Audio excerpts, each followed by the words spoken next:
Yes, it is Zigoten, absolutely. It's the SNES. However, the implication, when you really think about it, is obvious. The light of judgment was turned on the town. The people were trying to save their children. And here's the really important part to take away from it. The people succeeded in saving their children, right? In other words, imagine a man who is carrying his child and the ground under him shakes away and he literally tosses his child up onto the safe ground while the man plummets to his death. That's what I picture when I picture exactly what happened during that flashback. Now, Funbaba attacking, I think there's actually another reason or another thing that they do, and it's kind of morbid. Basically, I think there's one of two possibilities here. The first is unlikely just because of the fact that Terra automatically goes up to fight Funbaba. And again, they know who Funbaba is, they've encountered him before, this is not a new enemy, blah blah blah blah blah. So it's not like this is the first time Funbaba has been here. So, given all these circumstances, hang on, there it is. Given all these circumstances, I think that one of the theories I've heard postulated, I should say, is that they hid. You know, every time Funbaba would show up, the kids would hide, and Terra would go out and distract it, and then it would just move on, and it would come back later to torment them some more. The slightly more morbid take on that is the same idea that the children hid, and everyone are trying to make sure they're staying silent and not drawing the attention of the creature, while Terra goes out as bait, deliberately to get the snot beaten out of her, and then and that way, so that when Funbaba runs away, or when Funbaba, I shouldn't say runs away, when Funbaba is tired of being here and has had his fun beating the snot out of Terra, he just moves on, right? And that leaves you with a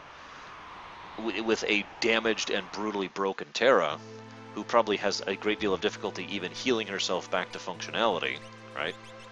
And then, let's give that to you. Yeah. And this cycle just keeps repeating. I love this because it's so Terra, if you think about it. The idea that she would go out knowing that she is going to be beaten within half an inch of her life into downed status, and willingly doing that over and over and over, trying to save these kids because she can't bring herself to actually fight back, right?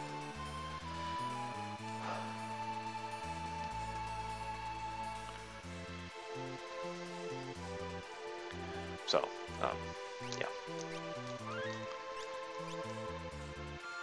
And yeah, there's a lot of death and a lot of theme of death in this game. As I've said it before, FF6 is one of the darkest Final Fantasy games, and arguably the darkest Final Fantasy game. I know that's debatable, and it depends on what you define as dark, but yeah. This is also when you find out that 17-year-old couple, they have had a child. She's pregnant. One of the things I find interesting about this is, at first you think this is just, oh, guys don't know how to do a pregnancy. But the real point, and the subtlety that's kind of lost in the original English translation here, is that both of them are completely wigged out about this because they don't know how this is going to go. Would you want to actually give birth to a child in this place? Would you want to raise a family here, of all places? I mean, God, I wouldn't want to. And so they're just worried and scared and have no idea how to deal with this, right?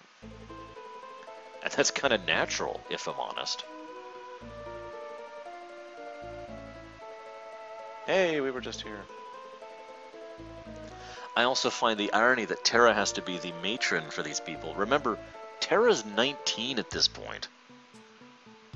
She is 19 years old and has basically a year of life experience to go off of. And that's it.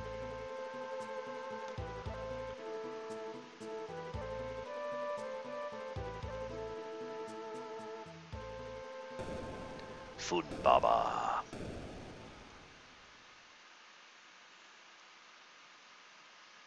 Yeah, could you imagine the emotional pressure of having to be a parent when you're 17 for a whole large number of kids, including your own. Yikes.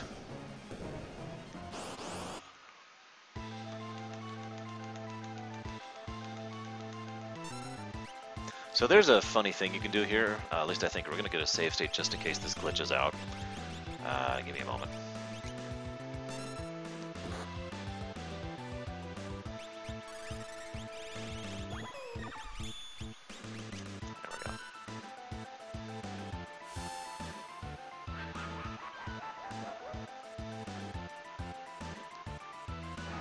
Okay, it didn't do it. So yeah, he's still... Oh, damn it, he got rid of my best mage. That's okay, that's not too bad. He only got rid of one character, though.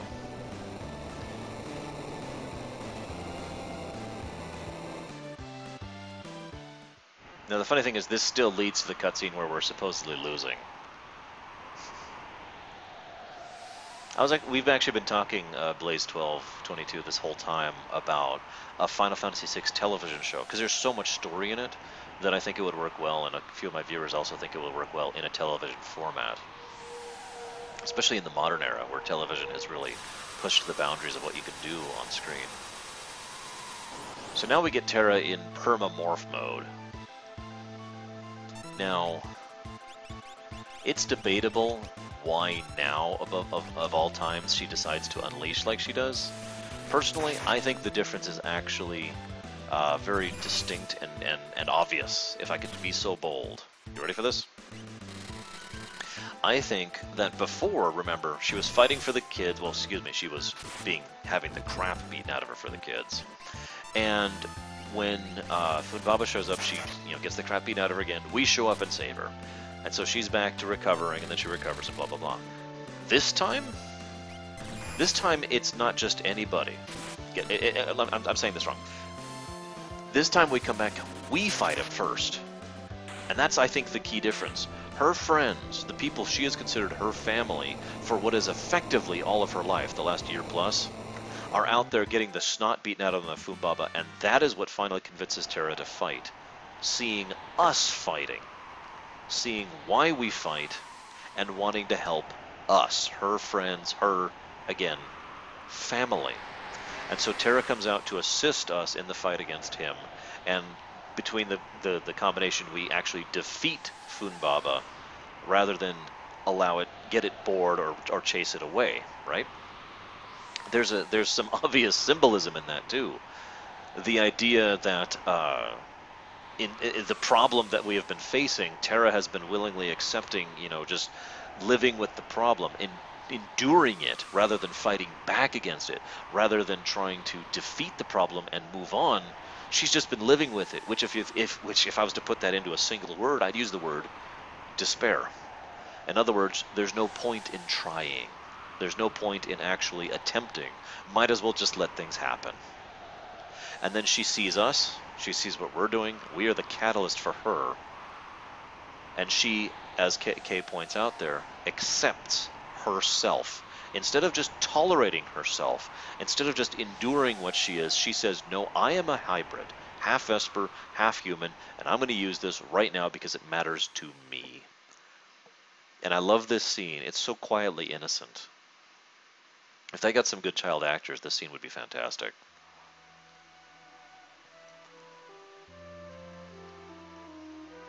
As they all run away from the creature until they realize it's actually her. And they embrace her even though she looks like that. I don't know how many of you out there can understand how important of a gesture this would be to Terra. Even though she looks like the monster, even though she looks incredibly inhuman, even though she is inhuman, to be accepted by the people around her probably helps her to finally put away that tiny little bit of doubt in the last of her mind and accept that one thing she's been wanting this whole game: love.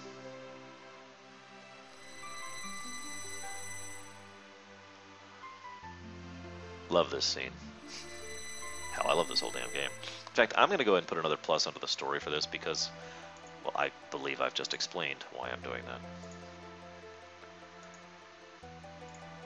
Yeah, if I could get the button. Come on, mouse. Come on. There we go.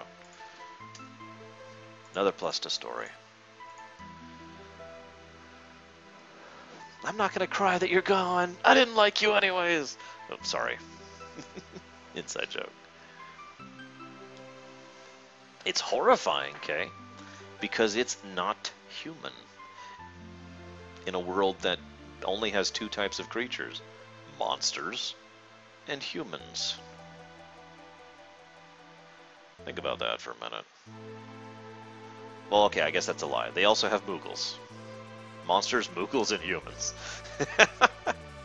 So we got Terra now. Yay! More importantly, we got Fenrir. Much more important than Terra. By the way, nice touch. Setzer is in Daryl's room here. I like that. Okay.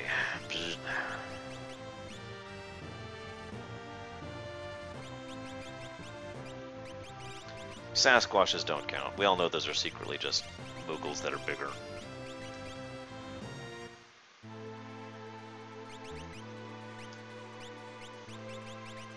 You know, the funny thing is, I would say, imagine if in real life someone who looked like Terra walked down the street. The problem is, we're kind of that kind of thing is boring to us at this point in time in real life. There's no significance to that. We just say, hey, good cosplay, or whatever. And that's it. It wouldn't mean anything, you know? Which I find kind of funny in its own right. But to take it in a different direction, imagine, 100 years ago, if someone like Terra was just walking down the street, that would get a bit more of a reaction. Yeah, I'm going this way. I need to learn a spell really quick, so I'm going to do that. Sorry for that.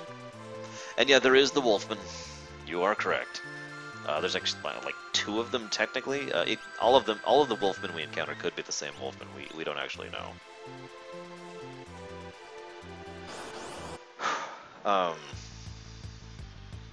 Yeah, exactly, Deacon.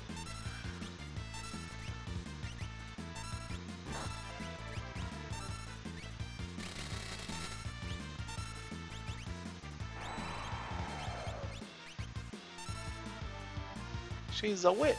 A whip on her. I can't do British. Okay, so he's dead. Jeez Louise.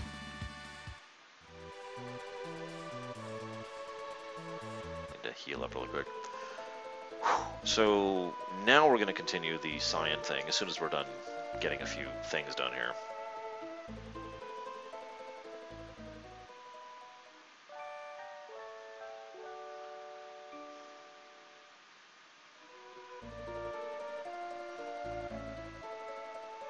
Like I said, Kay, I've said this before and I've said this again.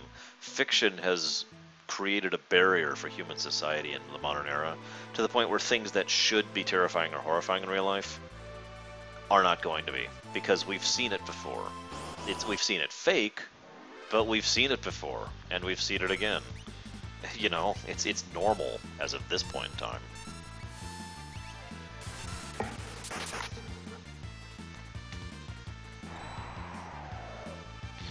I don't think I'm actually going to do a Rumination FF11.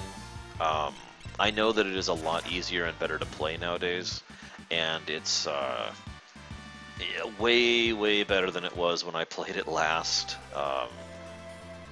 I had some serious problems with the way the game used to play, which bugged me tremendously to the point where I basically put it down and could never go back to it. As I described in a video I had to take down because I was getting so much hate comments from it, hate messages from it. I called FF11 the game I wanted so much to like, but it never was willing to meet me halfway. You know, no matter what I did, I just could not actually enjoy the game. It had a great story. It had some really nice aesthetics, had a good setting. It had okay music. There were like 3 songs I liked in the game. But, God. Just, yeah, anyways. What the...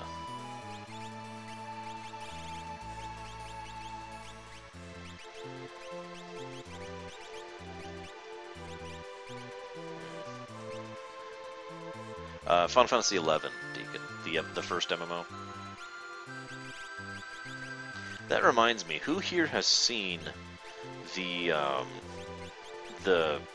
iPhone port of Final Fantasy VI? We talked about it semi-recently.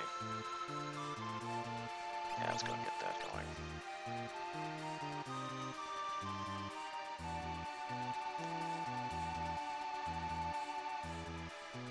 I will say that FF11 was definitely a game that was designed for an audience that was not me.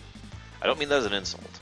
I mean the amount of grind in that game was literally through the roof. It was just probably the most insane amount of grind I've ever seen in an MMO ever.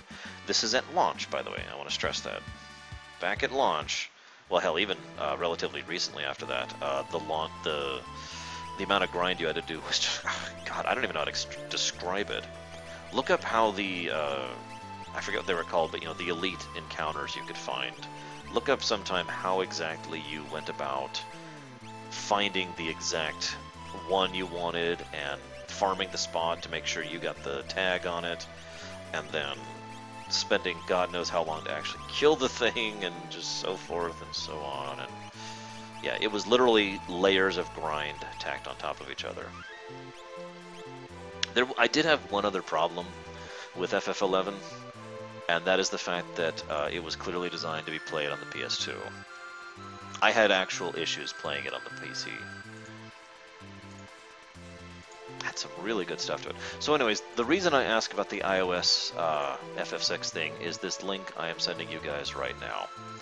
Feel free to look at that if you dare.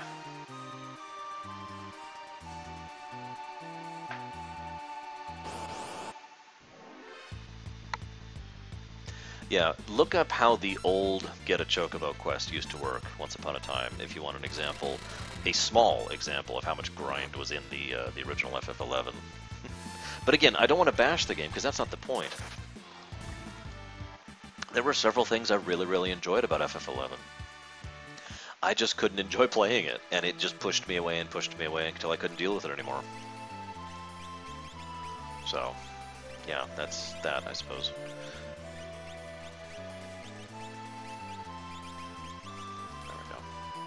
We're going to be learning a couple more spells here.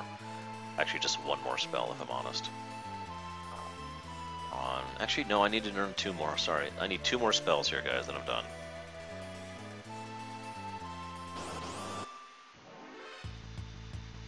Because I need that. Ooh, actually, I need to do that, don't I? That's interesting.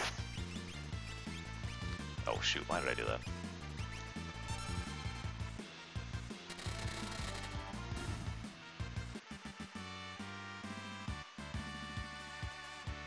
Javan learned Cure 2. Why did you multi-class, Javan?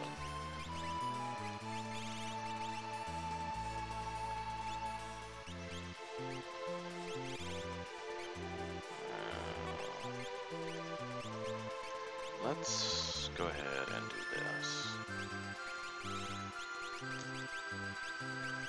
And you can learn, I don't know,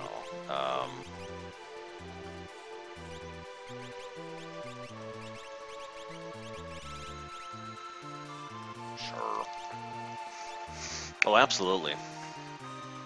The graphics are the only thing wrong with the iOS version.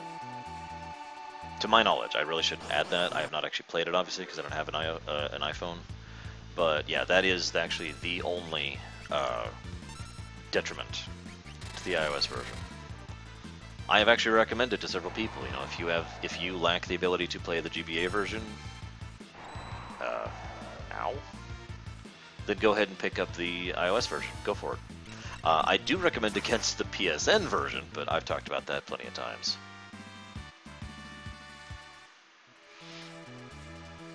Hey, you're fine, Joe Marius. I'm just leveling right now anyways.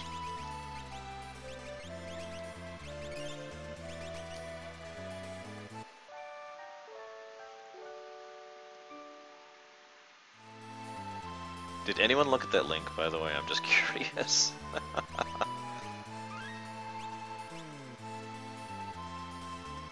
Did it, Leslins?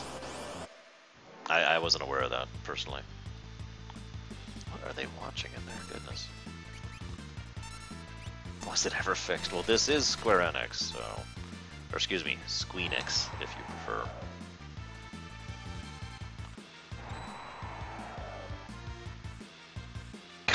Goodbye, Javan. Don't worry, your death was very quick.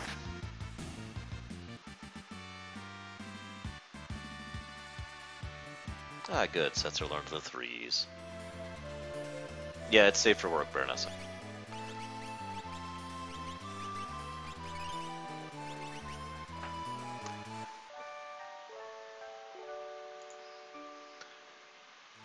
Now, I've got another link for you, which actually amuses me because it says the point for me so much. This one right here. If you don't get that one, it's actually really simple. For those of you not aware, every now and again people are like, you know, we should relax our IP stringence and let third-party people make games for, you know, Zelda and Mario and stuff like that. The thing is, some people do tend to forget that Nintendo let other people make things for those once upon a time. And all three of the black and white images there are examples of what came out of that particular endeavor. And if you haven't seen that movie, or that game, or that show, then I envy you.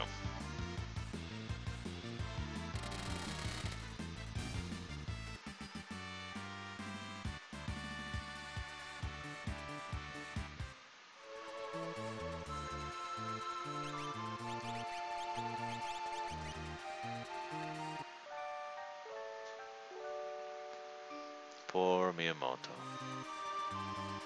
God.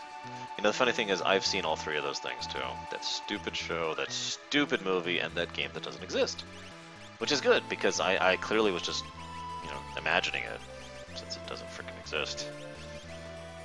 It doesn't exist. Okay, as soon as he learns X Zone, we're gonna go ahead and move on.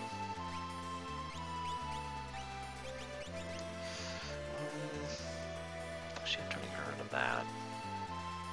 I need to get Realm on that is what I need to do.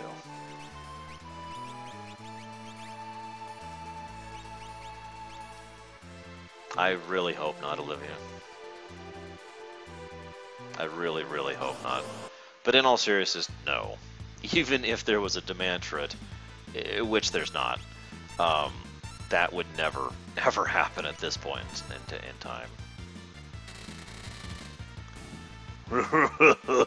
Have any of you ever actually seen the animation that the king has when he's laughing? It's like looking into the jiggling jowls of Satan as he's laughing, like.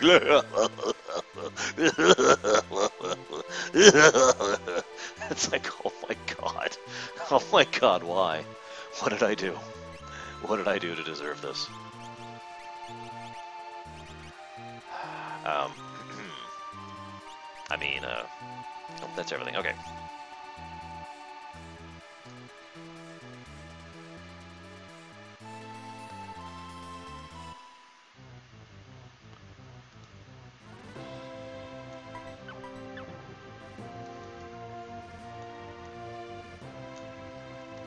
Okay, Cyan. Normally I'd bring Gao, but he's not set up. I guess I could. I need him, though. And I need him. And I need him. So never mind, Gao gets to stay behind. Thank you, Javin, for this peek into the nightmare that is that freaking game. So once Doomgaze is gone, you can just fly around with an entire party that's not equipped without fear. Sometimes I used to do that specifically because I would think, you know, haha, this will actually lure Doomgaze to me. Yeah, it doesn't work that way. Hey Marley, and goodbye Shiryu. Why am I doing that? Empty.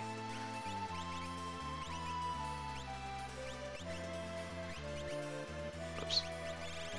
Okay, he's invincible.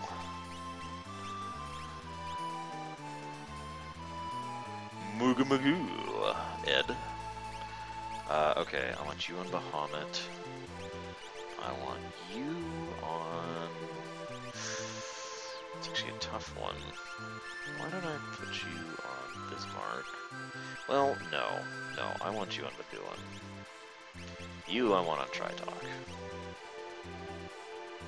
And Relics.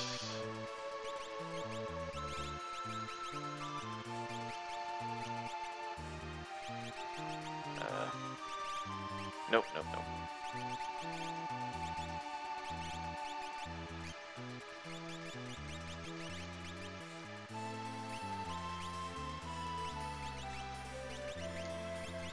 That's interesting, Marley. Now you understand, Olivia, the horror of the game that doesn't exist. So, This is probably, I'd say, tied with my favorite scene, specifically in the World of Ruin, that does not involve Kefka's Tower. Kefka's Tower. Um, yes, I did, Noel. Not really intentionally. Just kind of ran into him. Um, I mean, obviously, there's some really, really great scenes in Kefka's Tower, which I'm not going to cover. But prior to that, this and the scene with Terra are just freaking phenomenal. I guess really most of the scenes in World of Ruin are phenomenal. Strago's scene and Thamasa after taking down Hidden is phenomenal. Gao's scene with his father. Um, the scene with Celis, and just so forth and so on. So here's the three Dream Stooges. That's fully a Woolseyism, by the way. For those of you not aware, they have completely unrelated names in the original version.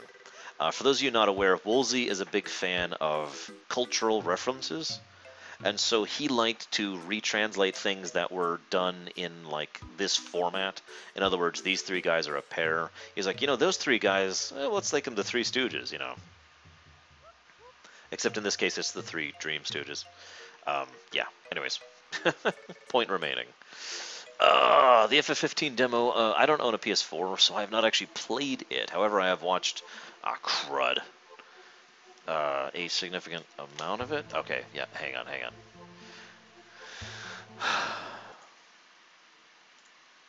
And what I have seen, I have liked. I am cautiously optimistic about FF15. I don't think it's going to be another smash hit. I don't think it's going to be freaking amazing. But I do honestly think FF15 is going to be a good game. Okay, so it's the last slot. That's what I needed. By the way, would anyone like to... I shouldn't say anything. You know what? Never mind. I was just going to say, I was attacked recently in one of my comments for threatening to give Minizan a spanking on the stream one time.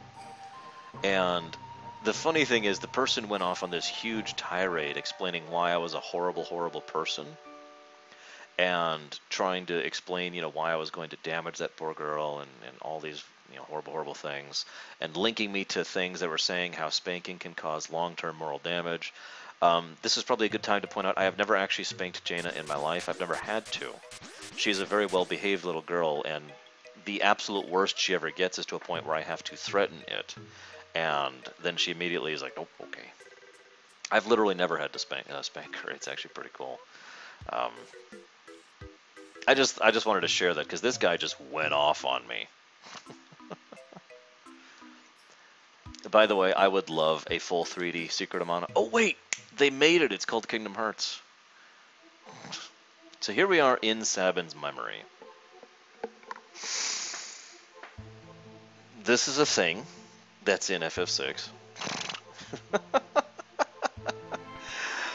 I don't even know what to say about this one. I mean, I do. I should have brought Go-Go. Go-Go has a graphics glitch when you come here, but I don't have Go-Go yet. Screwed up the order. I meant to do it differently. I used to know the order by heart. Is it left? There we go. Yeah, it's left, then, that one. Now, this is an interesting dungeon. Obviously, we're skipping all of the encounters. I don't enjoy the encounters in this place, to be completely blunt, but they are well designed. They're all mess with you encounters, and I mean, like, there's a lot in here. Dream creatures and weird things and nightmare and just all sorts of things that you would expect from a place that is effectively known as Science Nightmare. Screw physics because video games. I've always personally imagined that the party doesn't innately have the power to jump into someone's mind. I've always felt that the reason they were able to do this was because the three Dream Stooges, or whatever their original term is, I don't remember or care, basically left the door open, for lack of a better term. And so it's like, yeah, and they just get in before the door closes, so to speak. In fact, in the 3D Awesome Proper remake of this game that will probably never be made, I would love it if they actually showcased like some kind of portal or some kind of insight into his mind that the Stooges literally go into, and as the portal's closing, the party, rushes in and then gets in here as well. This section of the game has led to one of my favorite lines in a review of this game, which was basically something along the lines of, FF6 is in many ways a game about facing your inner demons. In fact, in some cases, you will literally leap inside the person to face those demons in combat and get experience points for them. Let's see if I remember how to do this one.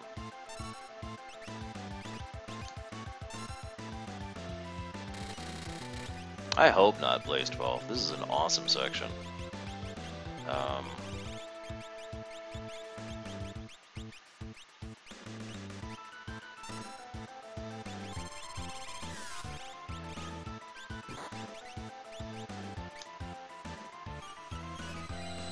Okay, Javan.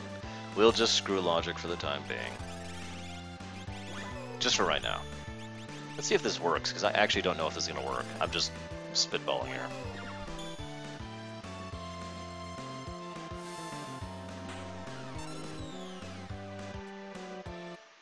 Yep, that worked.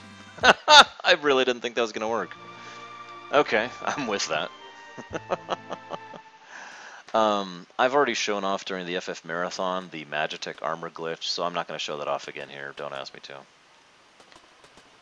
Sorry. So much of the stuff in this section is so obvious that I don't really feel the need to comment on it. I mean, the first thing we encounter in Cyan's dream is the place that's basically been created by the Dream Stooges. In other words, it's just the absolute abstract of the mind. But they were basically preventing us from actually reaching Cyan. In other words, they hadn't actually reached Cyan. In other words, we stopped them from actually getting to him and doing damage. But for some reason, we're still in here, and for some reason, Cyan is still damaged. In other words, Rex Soul is the real problem here. Now, they don't really explain what Rex Soul is properly in the original English translation. It's a little better in the GBA version and in the original Japanese dialect. The basic idea is that Rex Soul...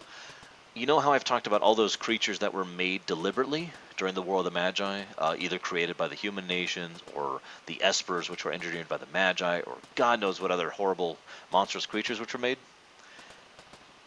Rex Soul happened naturally. There were so many deaths across so many battlefields in so many areas that all that death and all that despair just kind of formed into what you would refer to as basically an actual ghost. And this poltergeist, this spirit, has just kind of been roaming ever since, kind of causing some really, really horrible stuff to happen.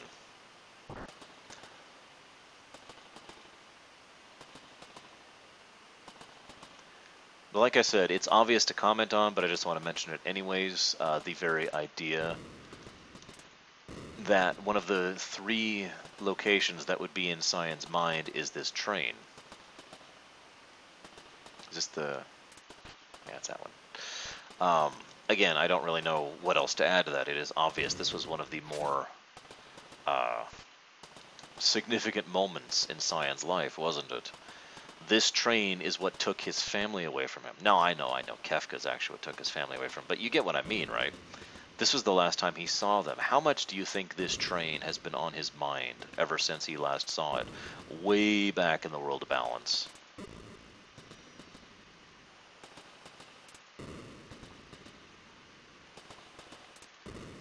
I remember when I used to need a guide to do this. Hey, WebRider. Welcome to an awesome frickin' game. Hey, Titans, welcome back, dude.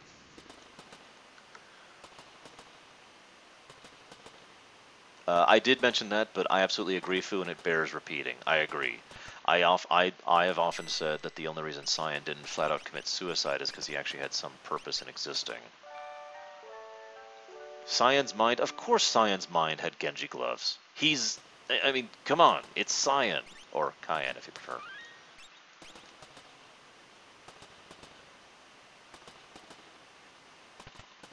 Hey, little Billy. So you can flip these switches all you want. It literally doesn't matter because the moment you leave... Next section. What's the next thing he thinks of? Now, this is an interesting one. I have a theory about this one. This is just a cave that is similar to the Narsh caves, but isn't. And for some reason has Magitech armor, which is kind of weird, actually, when you think about it. Why would there be Magitech armor in this random cave? I'll go ahead and give the theory, and honestly, I don't even think this is a theory. I think this is as close to fact as it's getting. This, hang on just a sec. This, in other words, is a part of Doma that we never saw. This, by the way, this is how you do flashbacks in anything. Video game, show, movie, whatever. This is how you do flashbacks properly. You show something that the original show never showed, if that makes any sense. To explain what I mean by this, there's an episode called Shades of Grey in The Next Generation, which is boring and dumb. It's a flashback show. But what you can do with a flashback show is you don't have to re-show footage that you've already recorded, right? Now, I know that's the point, but if you're going back to do it, why not show an episode that's already been done, or a section of the game that's already been done, you know, something that we've already seen, but show it from a different perspective, show a different side of it, so something we never knew about it, right? That, I feel, is what's happening here. That about 12 Titans.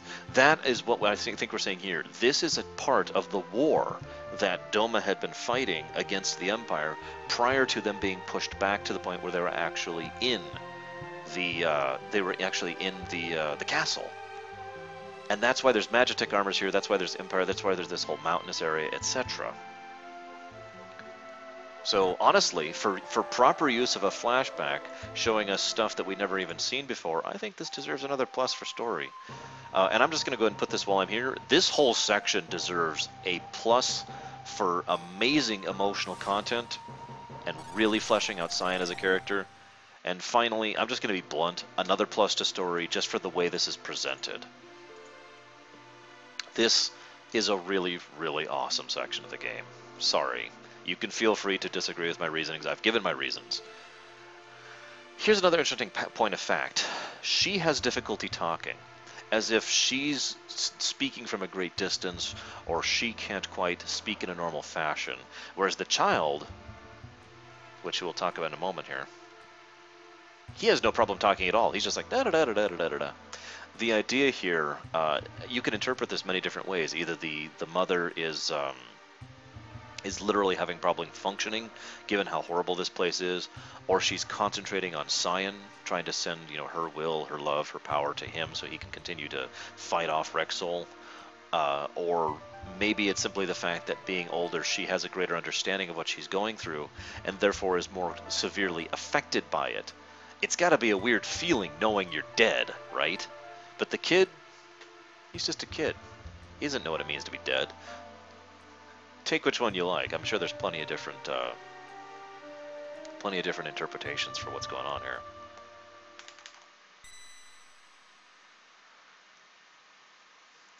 I agree, by the way, Fu. I absolutely agree with you. I'm going to go ahead and say this out loud, and credit to Fu Dog's in my back for this.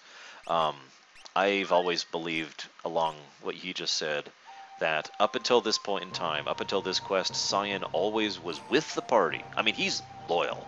And he's awesome. And he is ready to fight and give his best to take down Kefka. However, I fully believe that once he had defeated Kefka, he planned to kill himself. Seppuku, ritualistic suicide, doesn't matter. He was going to commit suicide after this. It is this event that changes his mind about that and allows him to accept what happened, embrace himself, and try to move forward. This is one of the biggest themes of FF6. I know I've said that like 5 times. There are many big themes of FF6. By the way, how many of you didn't even know these little flashback sections were in this area? Where it's all of Cyan's memories from the area.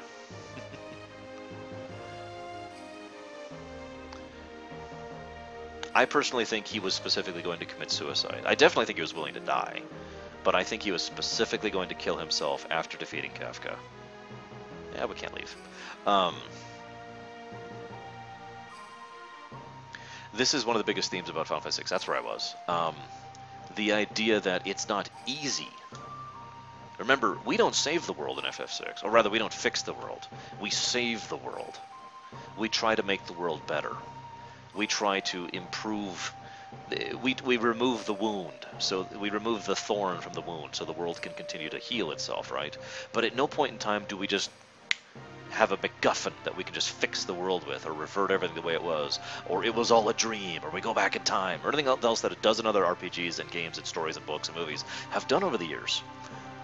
That's one of the biggest themes of FF6, sacrifice and the willingness to deal with the hardship because the good is worth it. In all seriousness, the good is, that's one of those messages, is that it's worth dealing with the bad in order to have the good.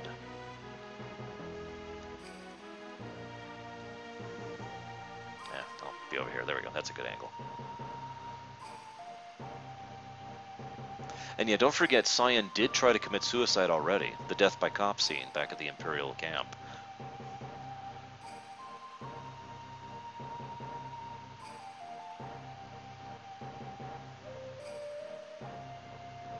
Can you hear that out there, guys? I'm just curious.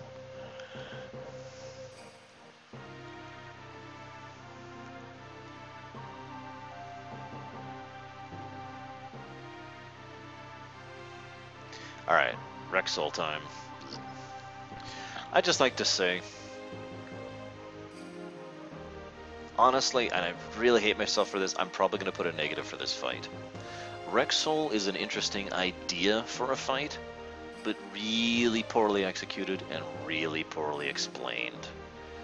Basically, for those of you who have never actually fought this guy legitimately, and indeed, I'm not going to fight him legitimately either, the battle ends when all the enemies are off the screen. However, what you're actually supposed to do is Rexol will be like, and he'll pick a random party member to possess, and you have to kill that party member to make him show up again. And once that party member is killed, he'll spawn and you can do some damage to him and blah blah blah blah blah. And then you know, then he'll possess someone else, and then you're supposed to do it again. Or you could just cast X Zone, which is how most people have actually done that. But yeah, that is a negative to gameplay. I'm sorry, that's just some screwed up design there. Ugh.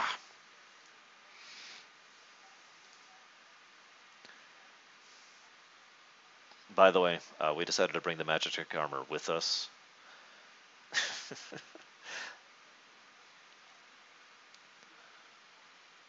We're with you. Oh God, I'm in the pillar. I'm sorry.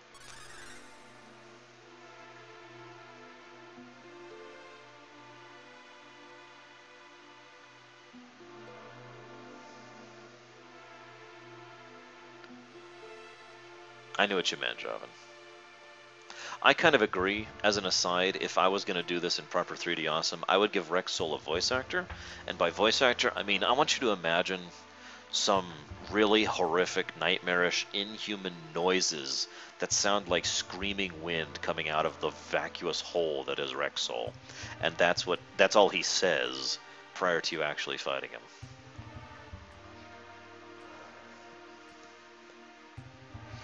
Hey, Javan just feels more comfortable in that armor. It's got a little Pez dispenser in there, too.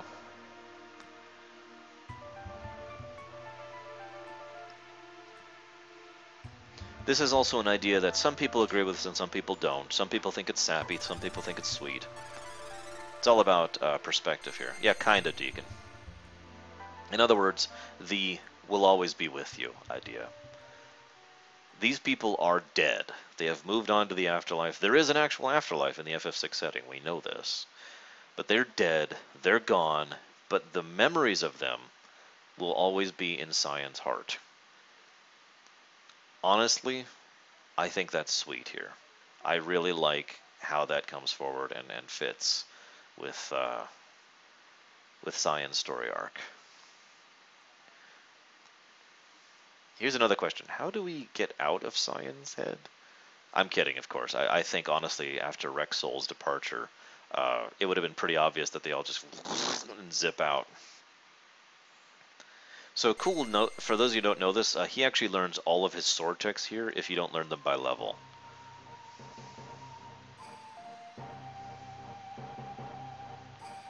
And here's one little bit of lore tidbit. Alexander's in here. So, how did Alexander get in here? I've heard two big theories about this. One is that Alexander came from Rexol. In other words, the original being that eventually became the nightmarish, demonish horror that is Rexel was actually an Esper once upon a time. Was once upon a time Alexander. And then, you know, from that point on, just kind of kept gathering and gathering the souls and screaming lives of the dead until it turned into Rexel, which is a cool theory, and I actually rather like that idea. The second idea is kind of borrowed from Final Fantasy IV, namely the idea that the king of Doma had actually been Alexander, and, you know, had died and left his magicite here, and it just took, you know, until we came back to get it, to come back and get it. Choose whichever you prefer, or if you have a third option, I'm definitely listening. As ever, I love hearing your guys' theories. And I do agree with what Javan just said, given the significance of the blade to a samurai, and the idea that they specifically show they will always be with you, and then the two lights coalesce into his sword. That is very, very significant.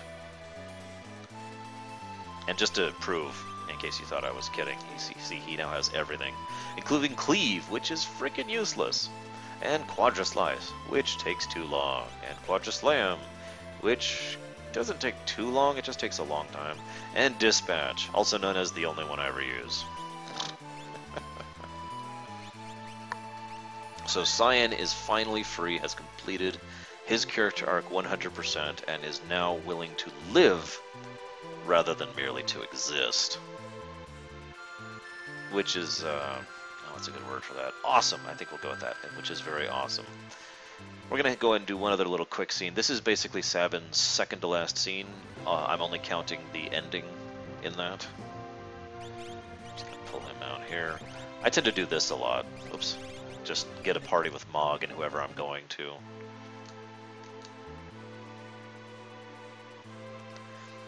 I like that idea, by the way. I am Cyan, Knight of Doma, as opposed to Cyan. Oh yeah, by the way, I'm still a Magitech. So I guess I'll be showing off the Magitech glitch after all. I didn't think I perpetuated it, but there it is! Ah. I guess so, Javan. My friend Vincent, who I've referenced before, used to habitually use Quadra-Slice. The 7 on the numbers.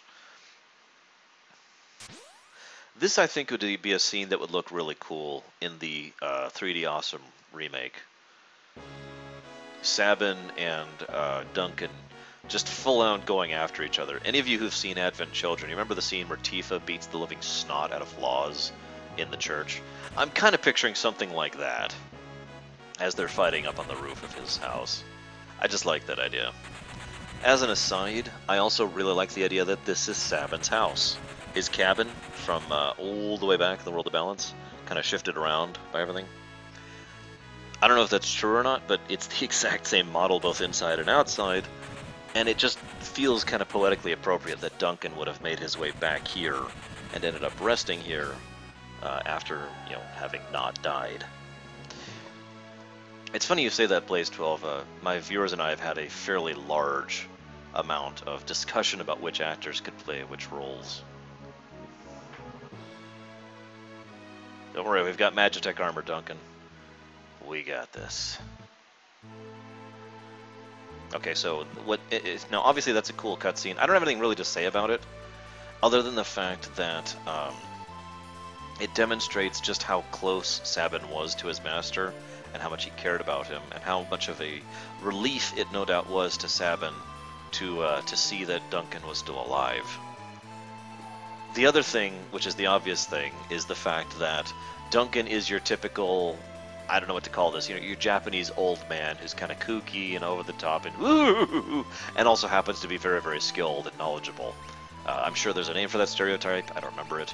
But anyways, as you can see, now we know every blitz, including Bum Rush, or I don't actually remember what it's called in the GBA version.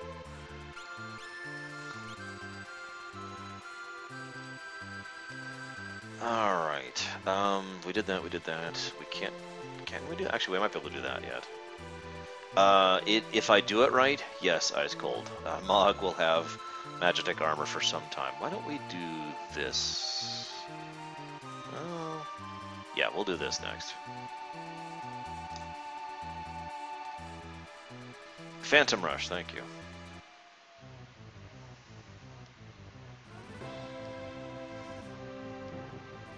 Gotta make sure we have Mog in the same slot. I need for this section. Let's bring you. No, I mean in the GBA version, base 12. I know it's called Bum Rush in this version. It's called like Doom Destructo. It's called something else in the GBA version, in other words.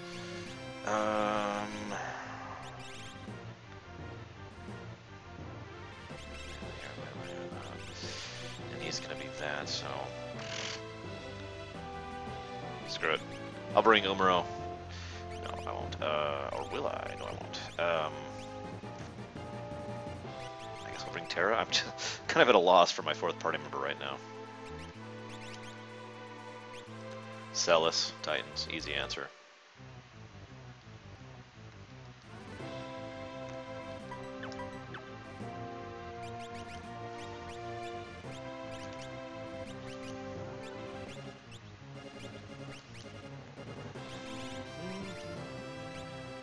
Sorry, I really like this song. Now let's get our next bag on you. You're needing to get off that, so we'll give you that one actually for a while. You stay on Bahamut. You get on Tritok. Don't worry, Titans. He'll be nerfed in the remake, and by nerfed I mean they'll make him even stronger. If you think I'm kidding, think about what they did in FF4DS, and how, given the augments or whatever they were called, that you got so much more customization options and could make even relatively weak party members overpowered. Picture that, except in FF6, or something similar to that. This section doesn't have a huge amount of lore to talk about, I'm afraid. I could get a couple of Espers. I'm not going to bother, because I really don't care about either of them. So this is almost your typical, stereotypical, natural, etc. Haunted mansion kind of a level, which I think is really cool. Stay away. Now there's actually a hint about this. If you go through the diary, this is cool. Just spend a fortune on the largest painting yet. I'll decide later where to display it. An artist came from Zozo saying he wanted to see his work. What a waste of time. Bought a new stairway lamp at the item shop. Expensive, but one flip of the switch and everything's bright and cheery. I invited over an artist from Kochlingen, about as talented as a bucket. Something's happening to me. It started when I had that picture painted. I've started hearing odd noises coming from downstairs. The diary ends here. Bum, bum, bum. Yeah, so here's Emperor Gestal. He'll actually tell you where the Phoenix Cave is, if you don't actually already know where it is. And then the picture attacks you!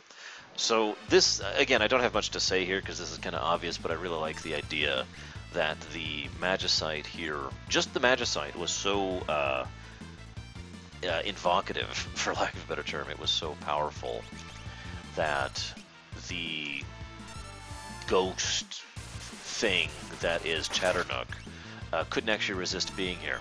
Remember, the whole reason Chatternook is here is because he wants the girl in the painting. He's like, I must have the girl in the painting, blah, blah, blah. And so, literally possesses the painting.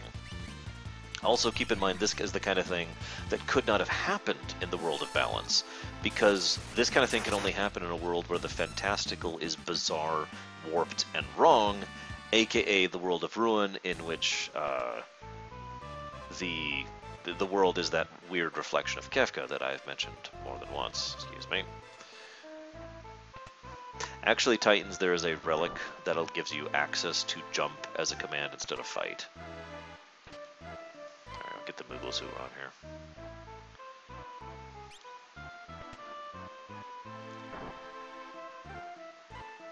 So this is neat. In fact, I'm seriously tempted to go ahead and give another plus to gameplay for this dungeon, because it's very uniquely designed. Like I said, it is a very typical ghost house kind of a situation.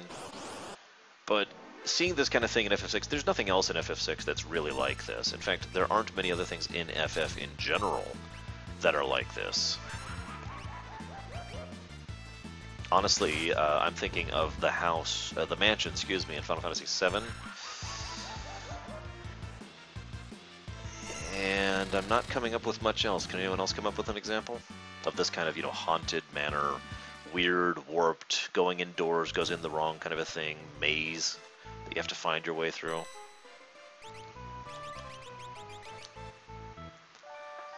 Yeah, I think I'm going to go ahead and give this another plus to the gameplay, or excuse me, yeah, to the gameplay for this.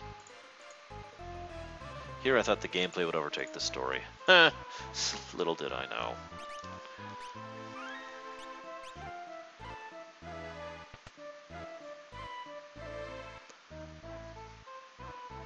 Not until it earns them, Titans.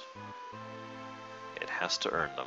So for the longest time, I couldn't understand Owser's sprite. You see him right there? If you're not getting it, he's fat. Like, really fat. He's 2 tiles wide. And just sprawled out on this big kind of cushiony couch thing. And his head is wide, and his eyes are wide. And he looks a little bit like Jabba the Hutt, except a person, which is kind of gross, really. He's also completely detached from reality because he's like, oh god, help the painting. Because he really, really cares about the painting because he's fat and rich and stupid and yeah. I could comment on how Owser is probably a reflection of what's wrong with the world of balance and how the world was just kind of sliding into stupidity because of people losing touch with what actually matters, yada yada yada. Personally, I like to think of it in a different direction, though. What the hell's... In other words, the idea that Owser is someone who was specifically so well off that he was the opposite of the people in Zozo. So well off that he just didn't give a damn about, anything. I mean, when you get a certain amount of money, why does anything matter, right? At that point, who gives a damn?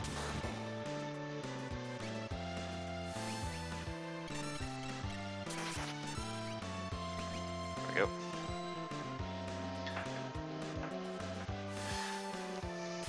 Titans and X does in fact represent 10 pluses. You are correct on that.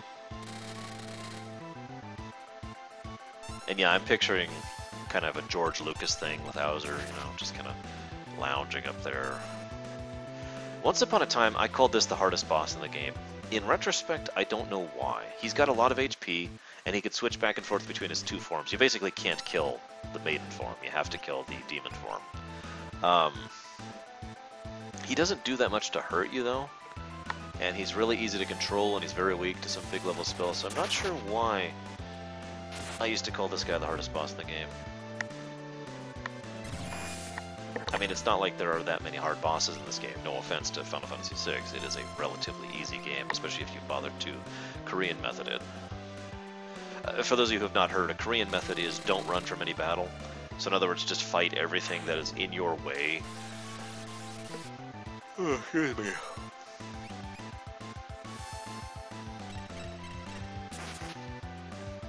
Because we need 11 story pluses, Titans. God, man. So yeah, I'm just kind of unleashing on this guy. He's got a decent chunk of health. In fact, he has more health than anything else other than Guardian, the 3 statues, Kefka, and Vargas.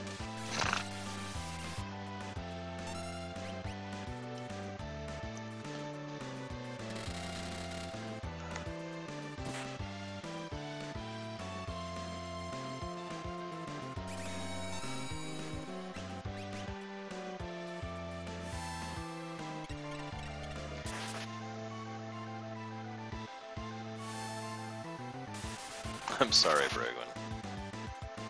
I can't relate because I have the wrong equipment.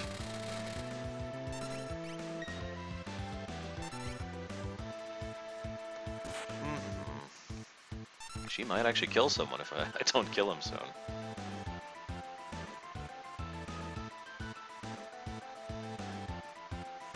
Come on.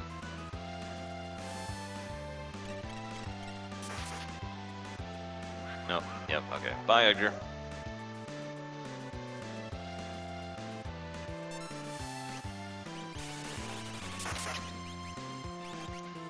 I admit I rather like that take on it, Foo Dogs. The idea that he is also a reflection of the, shall we say, uh, despair of the world. Again, being the kind of person who has so completely cloistered himself, locked himself away with his painting. I mean, look at him. He's not out with his wealth. Yeah, by the way, Magitech Chavin. He's not out enjoying the company of his fellow people or the wealth of his mansion or anything. He's locked away in this one room with its fire and its thing of books and its whatever else we've got in here. Just staring at, admiring this painting for God knows how long. But here's a fun question for you guys. Oh, never mind. He says it. That's right. He says it right out. So this is the other reason that Chatternook came now. And Foo Dogs, I think, mentioned this earlier too. The creature didn't just come because of the fantastical nature and the magicite. Realm's natural magical ability also kind of enticed it here. Because Realm is the one who actually painted that painting.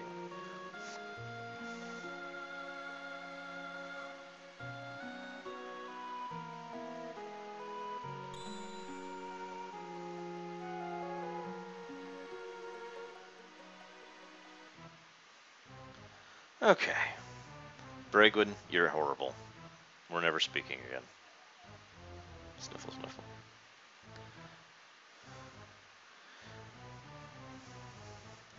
Yeah, they did, Kay.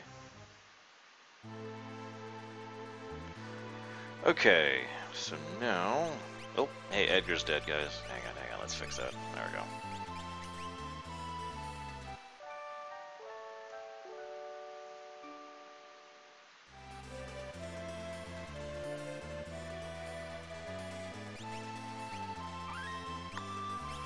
Oh, excuse me, I need to go do some stuff in Albrook really quick. And then we're gonna do... Actually, we can't do that yet, can we? Yeah, we can't. Okay, we'll do that then. So here's Albrook. Not much to talk about here. As I said, bunch of story lore tidbits that I'm kind of skipping over because I've already talked about all of them. Where am I going? I'm here for a reason. Oh, yep. And I remember that reason. Yes, there are ice cold. I'm just intentionally skipping them this time. I've already mentioned that they're there. There are two. It's a random chance to get them. There's actually a way to control the RNG on that speedrunners do in order to ensure that they always get the Magicite. I don't actually know what that involves. I don't know how to do that. Whoa, I ran out of money. Wow, I ran out of money. I can't remember the last time that's happened. Here, let's just sell all these Imp Halbers. No, those don't sell for anything.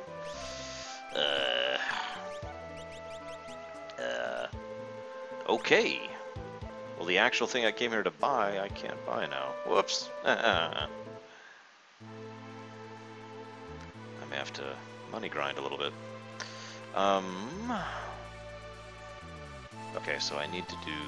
What do I still need? I need to do that. I need to do that and that. Why don't we go ahead and do this really quick? So I like staggering this cutscene a little bit because I'm a weirdo. If you don't know what I mean, you will in a second.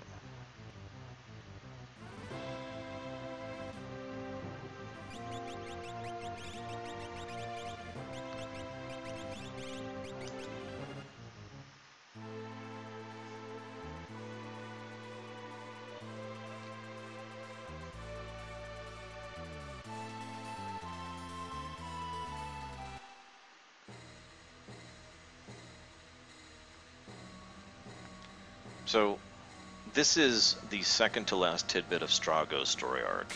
In other words, all of the people who are here are basically Twilight cultists, Twilight Hammer cultists. For those of you who know WoW, I can just say that and it's very easy to explain. For the 59,000 of you who don't know what WoW is, let me try and explain. The whole point is the people who have joined the cult of Kefka have given up. They have snapped, emotionally or mentally.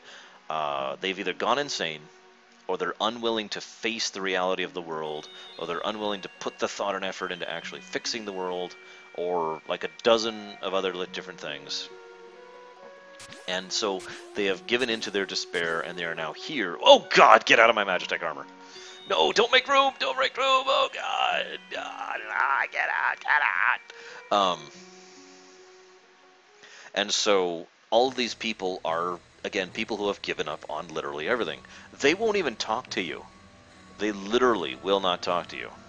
They also kind of walk through you, which is really creepy.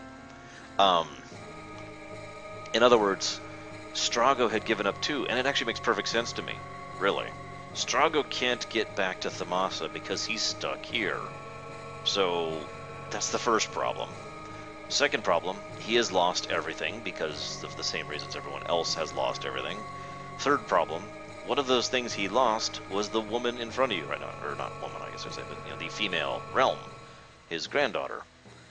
And so yeah, it actually makes perfect sense to me that Strago, someone who basically doesn't really have a reason to exist anyways, other than realm, has given up, especially since, he hadn't completed this little tidbit, which we'll go ahead and do now. Let's go ahead and set up the party for this section. If you do this upcoming dungeon without Moogle Charm, it sucks. Don't do this upcoming dungeon without Moogle Charm. Take my advice. It's the suck. Seriously. Actually, we'll go ahead and bring Edgar for this. Seriously though, just don't do it.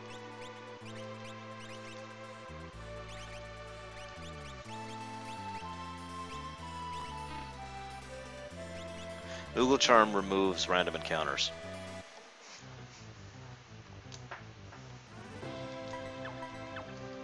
Like, completely. So you will never have to encounter enemies. Which is good, because otherwise this section, I feel like I'm repeating myself, sucks. And you will set up with that. Although I'm only going to fight one fight in here anyways. Hey, Rory. So, there's a couple things to be dissected here. First of all, I've already mentioned that Strago was an ex-adventurer, and, obviously fought against and chased after Hidden, in particular, when he was younger. Well, have you ever wondered why it is he has such a vendetta against Hidden? Why this one thing has been such a burden on his back, and why he hasn't been unable to move on and really keep himself going ever since he failed to defeat Hidden? Hey, by the way, the pun there, Hidden, H-I-D-O-N. Ha ha ha. Yes, those are 10 pluses, Rory. Each. Yeah, seriously, Javin. Edgar and Mog, they're basically duoing the entire game at this point. So that's Gung Ho, an old friend of Strago's who also used to be a adventurer back in the day. But why does Strago care about this so much? Now, the implication is that one of two things. Either Hidden did something to them once upon a time, or basically it's the one that got away. It's the one creature that Strago was never actually able to defeat when he was younger, and now, it's come back to haunt him, and that's... What the hell? There we go. And that's why he's, trying to deal with the situation, right? So, yeah. I personally tend to think that Hidden actually did something to injure him and his family. It is also entirely possible, this is grasping at straws a bit, but I wouldn't be surprised if Strago had had a sort of a fatherly relationship with whoever Realm's mother is, right? And probably cared about her. He might have actually been Realm's father. I don't actually know if that's true or not. But it's something that I find to be an interesting thought process because it really explains why it is Hidden bothered him so much it also kind of ties in his story arc in a weird way with Locke's. Remember, Locke lost so much of his momentum and his urge and his desire to be a adventurer when he, Magitek Armor, when he lost someone important to him while out adventuring. Except in his case, Rachel, went through something kind of technically worse.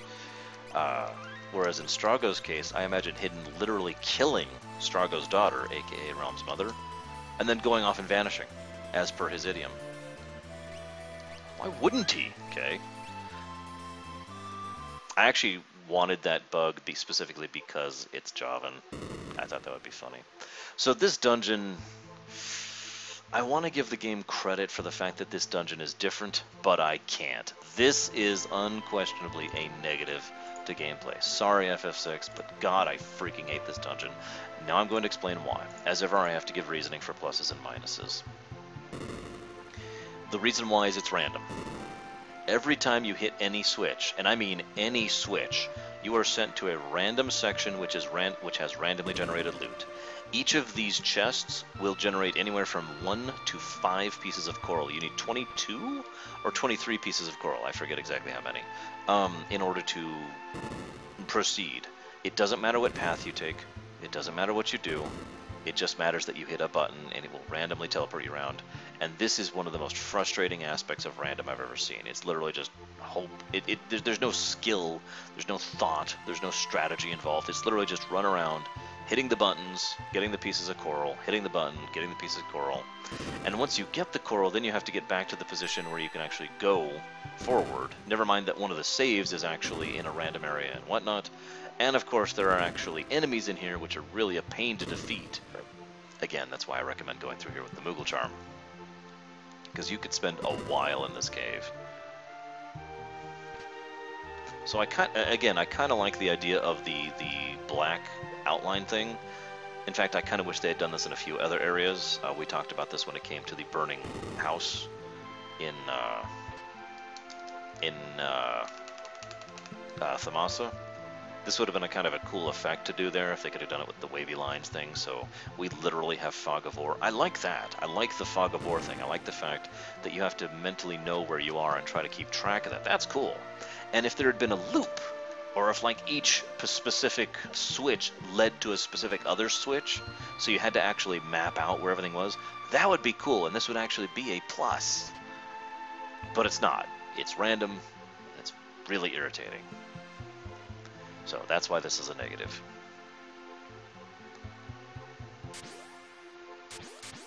I don't even mind getting coral to feed the treasure chest. In case you missed that, what I have to do, I'd rather not, Rory. What you have to do is get the pieces of coral into a treasure chest that's hungry, because it's a mime and they like eating coral, I guess? I don't know.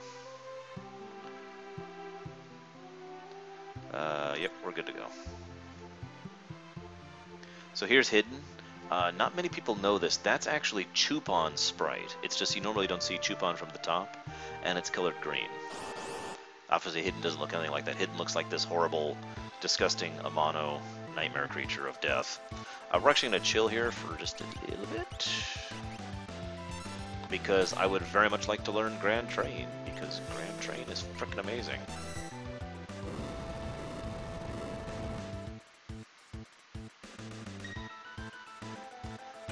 By the way, which one of these is Strago? Can you tell? Look at my party if you don't understand what I mean by that.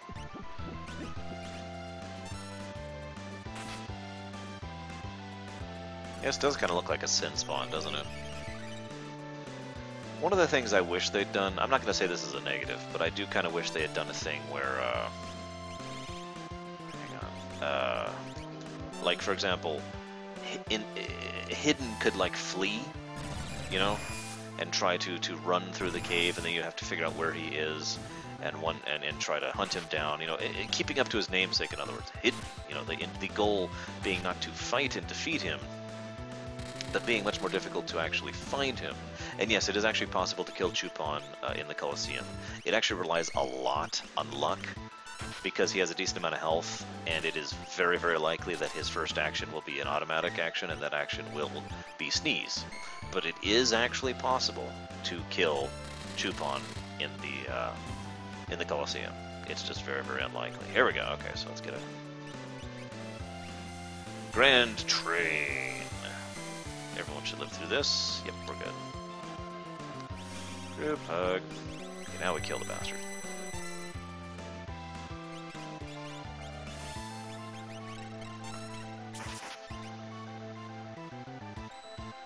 Yeah, I know, Kay. He's a summon materia. They call him Typhon.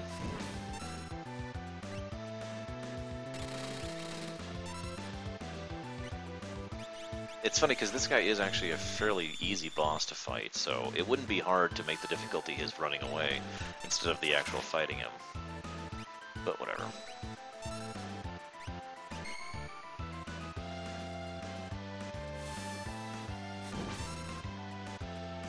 This guy's taking way too long to die, though.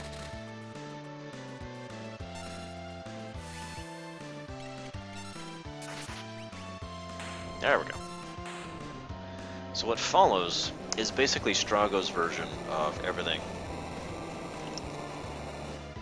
that's been happening for every other character, especially Cyan, the one we just did. In other words, Strago, having actually defeated Hidden, either A, there's actually several significances here. First of all is the obvious one. He has avenged Gung-Ho, his friend. For those of you not aware, Gung-Ho was actually faking his injuries because Gung-Ho was concerned that Strago had, well, lost his way. And so when he found out Strago was here, he immediately was like, oh, whoops, yes, Hidden totally defeated me, and you need to go and defeat Hidden for me, Strago. You know, that kind of thing. So that's the first point. The second point is Strago has proven that he is still an adventurer. Remember how I mentioned that Strago had basically become resigned? Hey, Untrustful. Resigned to the idea of being old and being an ex-adventurer and being retired and whatever? Yeah. From this point on, he has gotten back into the swing of things, and again is now the Galuf/Sid style character. Someone who is like, no, I can still do stuff. It has been proven. I can now accomplish things. I can now go out there, and I have reason to live once again. Pretty much the exact opposite of what happened with him going to the Fanatic's Tower. Then, the other possible layer is, remember how I mentioned it's possible that Hidden had done something to seriously wound him in the past? Imagine how much of a weight and burden it would be to be removed from Strago after all these years of having finally taken revenge and killed the monster that killed his daughter, or wounded his daughter, or hurt his family, or whatever actually happened back when he was actually fighting Hidden in his youth. This is where we find out that Gung-Ho was lying about his wounds. It's funny, though, because the implication here is that Strago is unobservant, but that's actually not how that's supposed to be taken. The idea is that it is Realm who is observant, who is intelligent and sharp enough to be able to see through that kind of a deception. Well, that issue. By the way, this right here is actually the main reason I don't like running around with poison, especially with the sprint shoes on. This just gets really, really disorienting, if you know what I mean. I don't know if you know what I mean. I could just keep running around for a bit so you really get the idea of exactly how bad this is on the eyes. Yeah.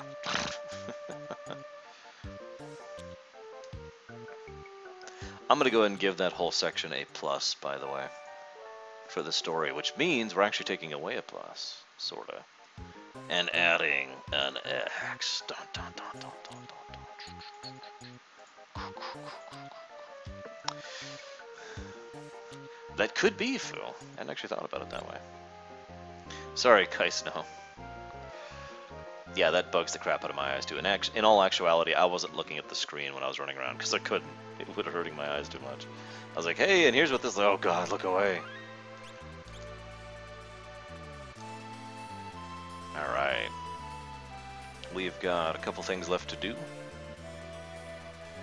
Literally just a couple. 1, 2, 3 things before Kefka's Tower, looks like. So we're going to do what I like to call the cheap method, or the speedrunner method if you prefer, of the Phoenix Cave. Let's see, for the Phoenix Cave, I'm going to go ahead and bring my heavy hitters for the Phoenix Cave. We get you, and you, because Edgar, of course. Oh, hang on, Edgar needs to be like here, actually. No, he needs to be here. Or, no. Celis and Terra. Pretty much all my heavy hitters right there.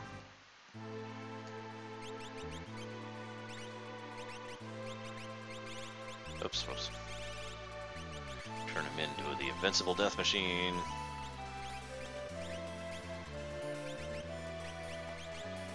Gold hairpin. Earrings. Hero ring. Running shoes. Wherever they are, they're there. Running shoes. Colorless armlet. Running shoes.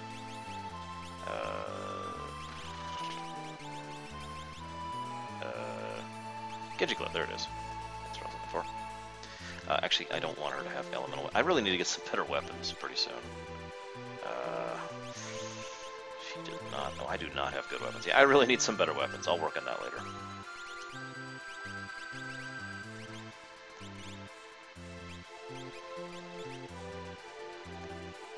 Yeah, we'll just keep him on Tritalk for right now. Actually, no, I want him on Fenrir for right now, don't I? Yep, there we go.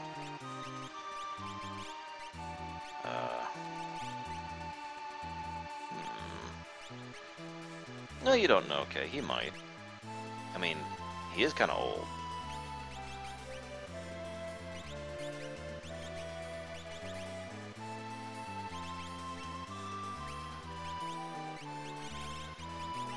Yeah, there we go. Okay.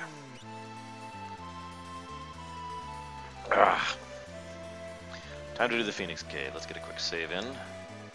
So the Phoenix Cave is going to be another plus to gameplay of all things. First of all, it's the first real multi-party section of 2. This is basically here as a tutorial for the one in the last dungeon. So that's good game design, first of all. Second of all, it's good game design because it's a really interesting and well-designed dungeon. And third reason... Hang on, let's do this. And Javan, you got that other group. Whee! The third reason is because basically none of the chests in here actually have loot. And that is awesome, because it makes perfect sense. It is a great example of gameplay and story integration. Now, I'm going to be super egotistical. I'm not giving him any equipment. Just giving him the sprint shoes and the Moogle charm, and that's it. That's all I'm doing. Here, I'll demonstrate what I mean by the way, in case you're curious. Whoops. Not what I wanted to do. Hang on. I gotta go all the way back up. There we go. See? Oh, okay. That's one of the only items that actually has loot. Hang on. Let's see if I can find one of the treasure chests that has no loot. Whatever. You guys know what I mean. Most of the there's like 3 chests I want to say in here that actually have loot. One is the ribbon, one is the wing edge, which I just got, and I don't remember what the others are off the top of my head.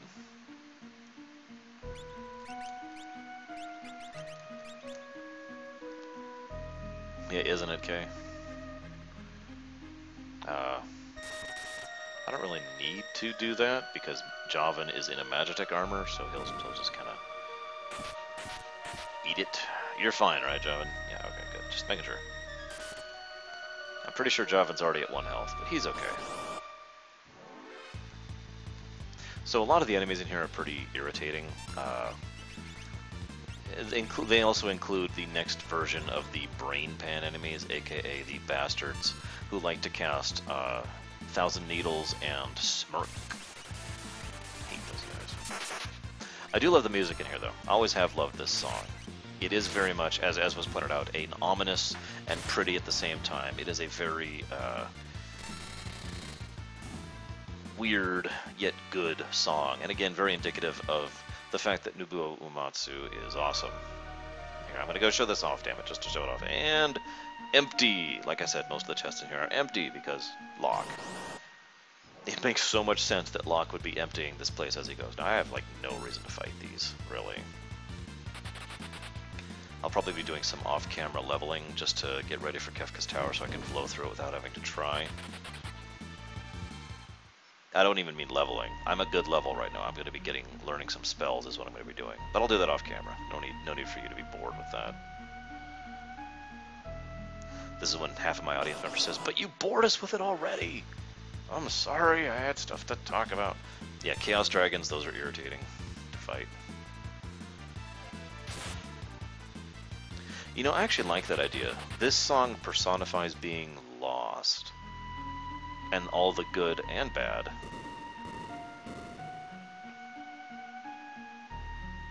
Correct, Javan. Javan, that is to say, Mog, will not be fighting anything this entire cave. Here, I'll... See, he is actually at 1 HP, see that? So it does not matter at all here, watch. You see, you can't kill yourself on these, so, you know, don't care at all. That is the weirdest jump animation ever. Chong, chong, chong, chong. Empty, worth getting, right? Alright. Back to the party that actually will be having encounters.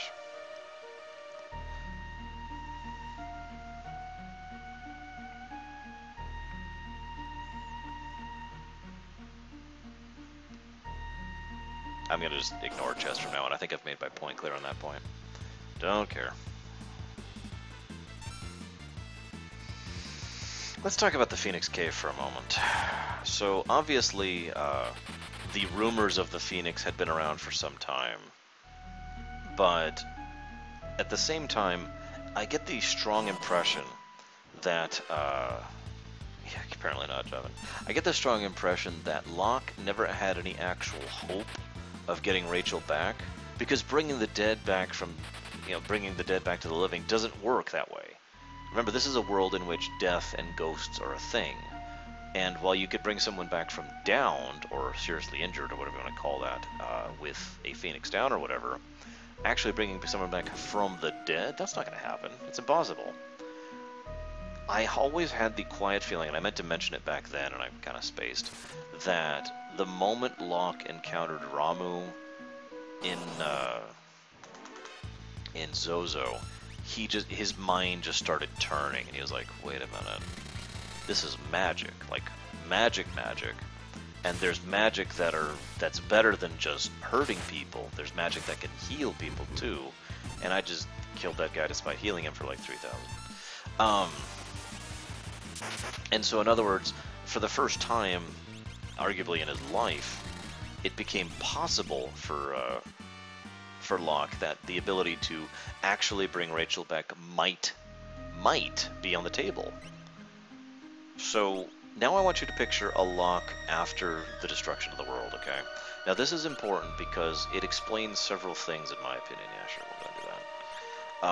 It explains why it is that Locke only now has found the Phoenix Cave and only now has gone through here.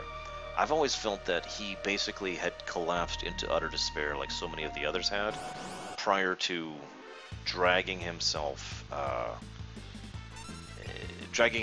of the muck, basically, trying to force himself to actually do something other than just sit and mope.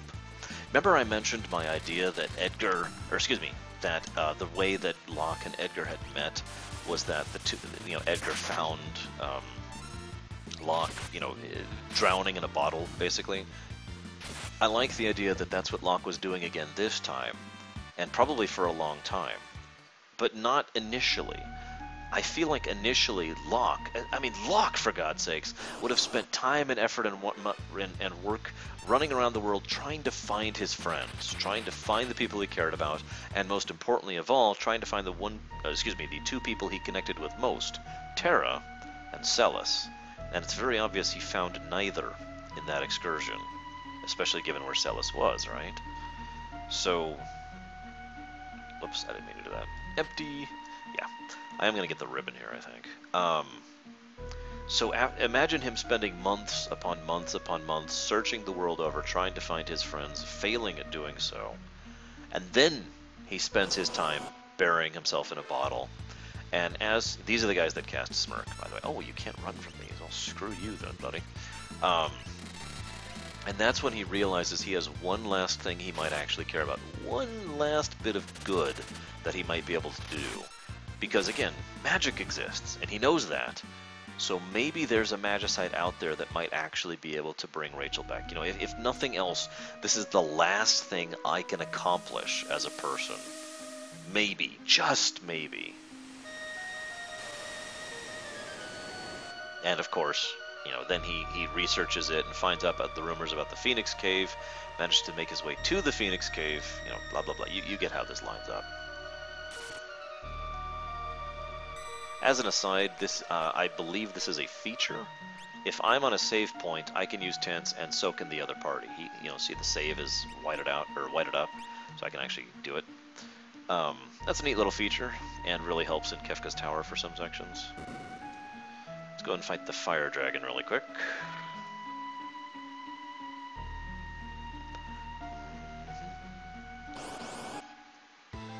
I've actually died to this dragon before.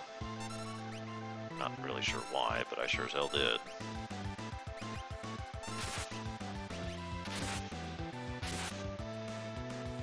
I really need a better weapon for Terra. I mean, I've got the Atma, but damn it. It's okay, I know exactly where I'm going to get that weapon.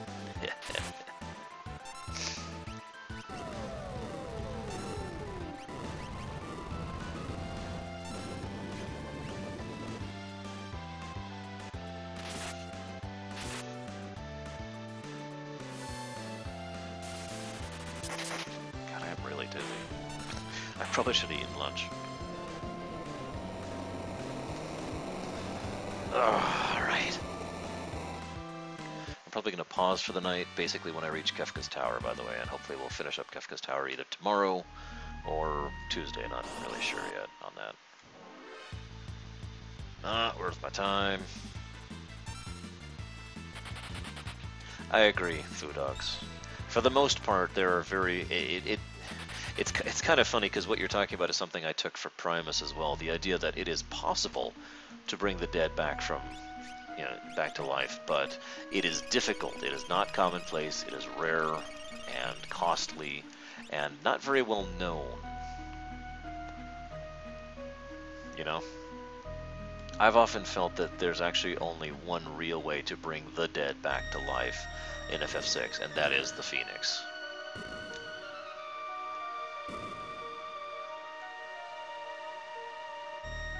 Let's see if I remember where this ribbon is.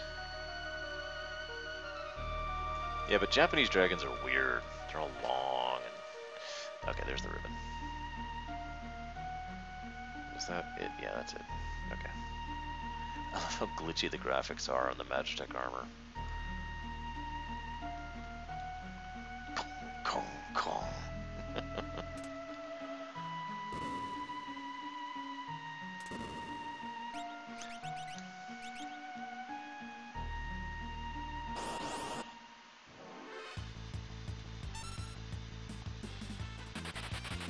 Yep.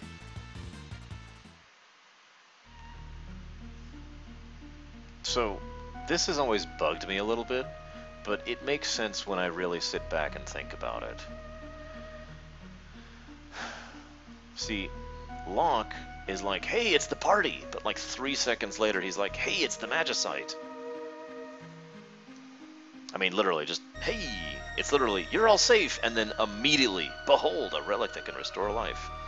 This makes sense when I really think about it, because Locke has lost everything, technically 3 times total, and so at this point he's clinging to the last thing he's got. His focus is not really on the power, or the party, excuse me. His focus is not really on the salvation of the world, stopping Kefka, anything like that. None of that's even on his mind. It hasn't been on his mind in a year, or however many months it's been. All he's thinking about is getting this gem and getting back to Kochlingen.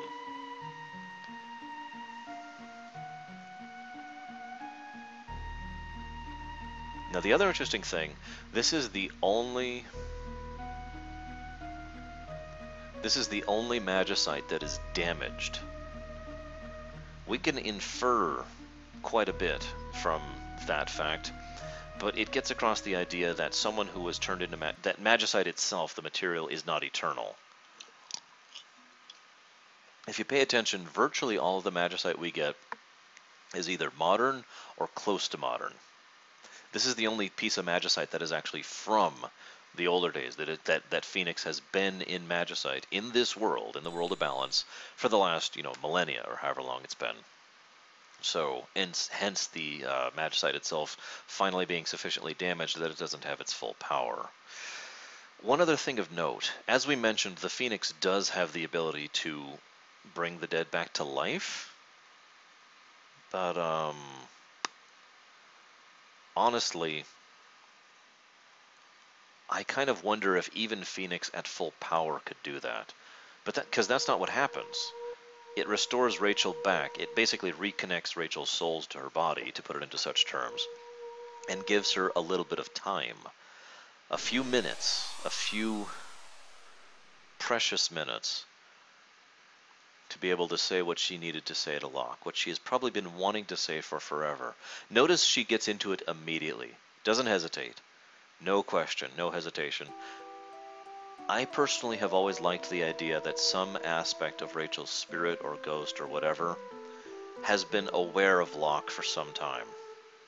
Watching through the mirror between worlds, right? And all this time she has spent thinking about what she would tell him. I was so happy with you. In the instant the accident occurred, I thought only of you, and about the joys you brought me. I will never forget you, Locke.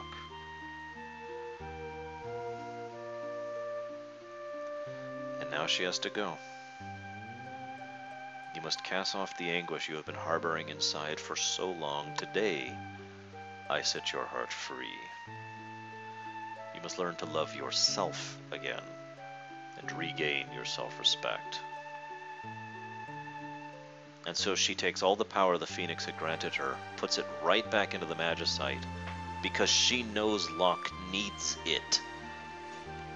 Rachel is at peace. Rachel got to say goodbye, and she's ready to move on. And now, hopefully, Locke is too. Poor Locke. I'm actually tearing up a bit.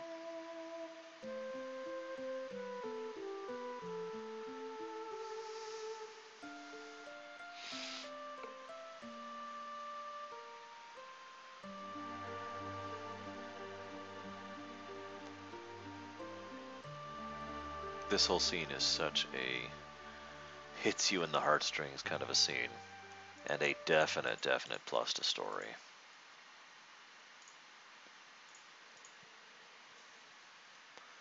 Had to bring Celis for this section.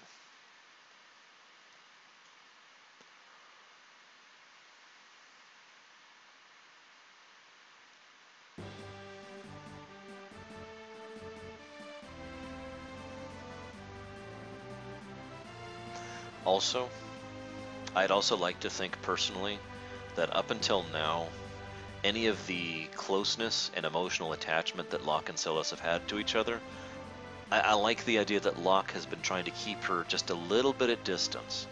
Friends, of course. The two do have a definite connection to each other. But he's never allowed himself to actually feel about it because he's never been able to move on from Rachel. And I don't mean just romantically. I mean he has never been able to be himself since Rachel. And so I like the idea that from this point on, behind the scenes, off camera, so to speak, the two of these characters, Locke and Celis, have been growing much closer, right? In other words, to give it a direct example of what I'm talking about, if you play Mass Effect 3 and have not romanced Garrus or Tali, mostly off camera and a little bit on camera, the two of them grow closer and grow closer until an actual relationship blossoms between the two. Well, a courtship. I don't know if I'd call it a relationship, but you get the idea. It's that kind of a concept. And again, I like the fact that it's mostly off camera. There's not really a need to show that on camera, right? I need you, and I need you. Oh, by the way, Rory, in response to your comment, yeah, the three magi were definitely that much of dicks. Oops, we've ruined the world. Bye!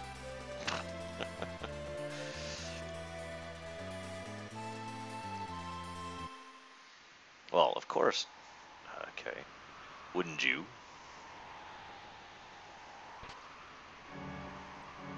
So lock is how you get into all these places. Pretty obvious in hindsight when you think about it. What do you guys think? Should I get the sword or the magicite? That's a dumb question. I'm getting the magicite because I'm not getting the shield. The only way I'll ever accept taking the shield is, or excuse me, taking the weapon, is if I get the shield. Yeah. I will take Ragnarok. Thank you very much.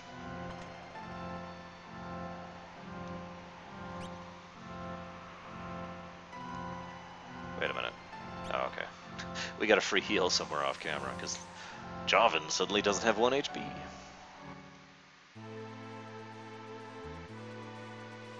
Okay, you guys are thinking about the Garrus thing a little bit too much.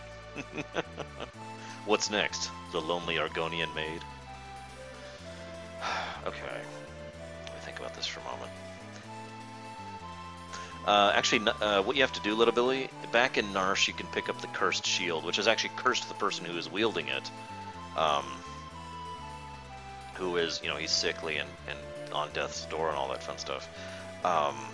What you have to do is you have to have it and I think the ribbon equipped. I've never actually 100% verified if you do need the ribbon equipped, but you do need the Cursed Shield equipped, and you need to go through 255 battles with it equipped, and each time you successfully complete a battle, it will tick up, right? And once it hits 255, the Cursed Shield turns into the Paladin Shield. For those of you who don't know what the Paladin Shield is, it absorbs all elemental damage types, reduces all magic damage by half, and gives you a ridiculous increase to your magic defense and your magic block. It almost makes whoever equips it invincible. I mean, literally, just, you could have a level 1 guy with the Paladin Shield equipped, and they are just very, very difficult to kill because of how much it boosts everything. It is the single most overpowered item in the entire game. Go-Go. I haven't gotten Go-Go yet, have I? Yes, I know, Kay, which is funny when you think about it. What are you linking, Baronessa? And if it has to do with Garrus, God help you. Oh my god, what the... Baronessa? Those of you watching this on YouTube, do not click that link. Actually, no, I get the... Okay. I'm not getting the shield... Okay, I see what you're asking, Little Billy. The Paladin Shield, in addition to being ridiculously overpowered, also teaches the spell Ultima. That one right there, at a rate of 1 times. So you need 100 MP to learn it, but it's the same as the Esper. So, in other words, yeah, in order to still have access to the spell Ultima, you need to get the Paladin Shield or get the Esper, and Ultima is Ultima, and therefore I don't feel like I need to keep making that argument. Don't ask, okay? Don't ask. It's from Morrowind and Oblivion and Skyrim.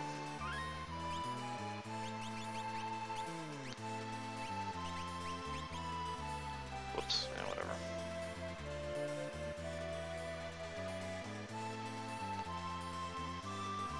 Ragnarok is the second best weapon in the game, technically.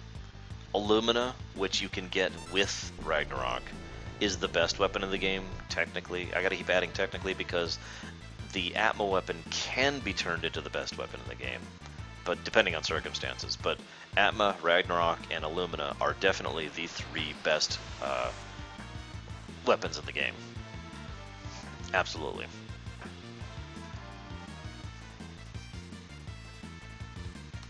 Ah, there we go.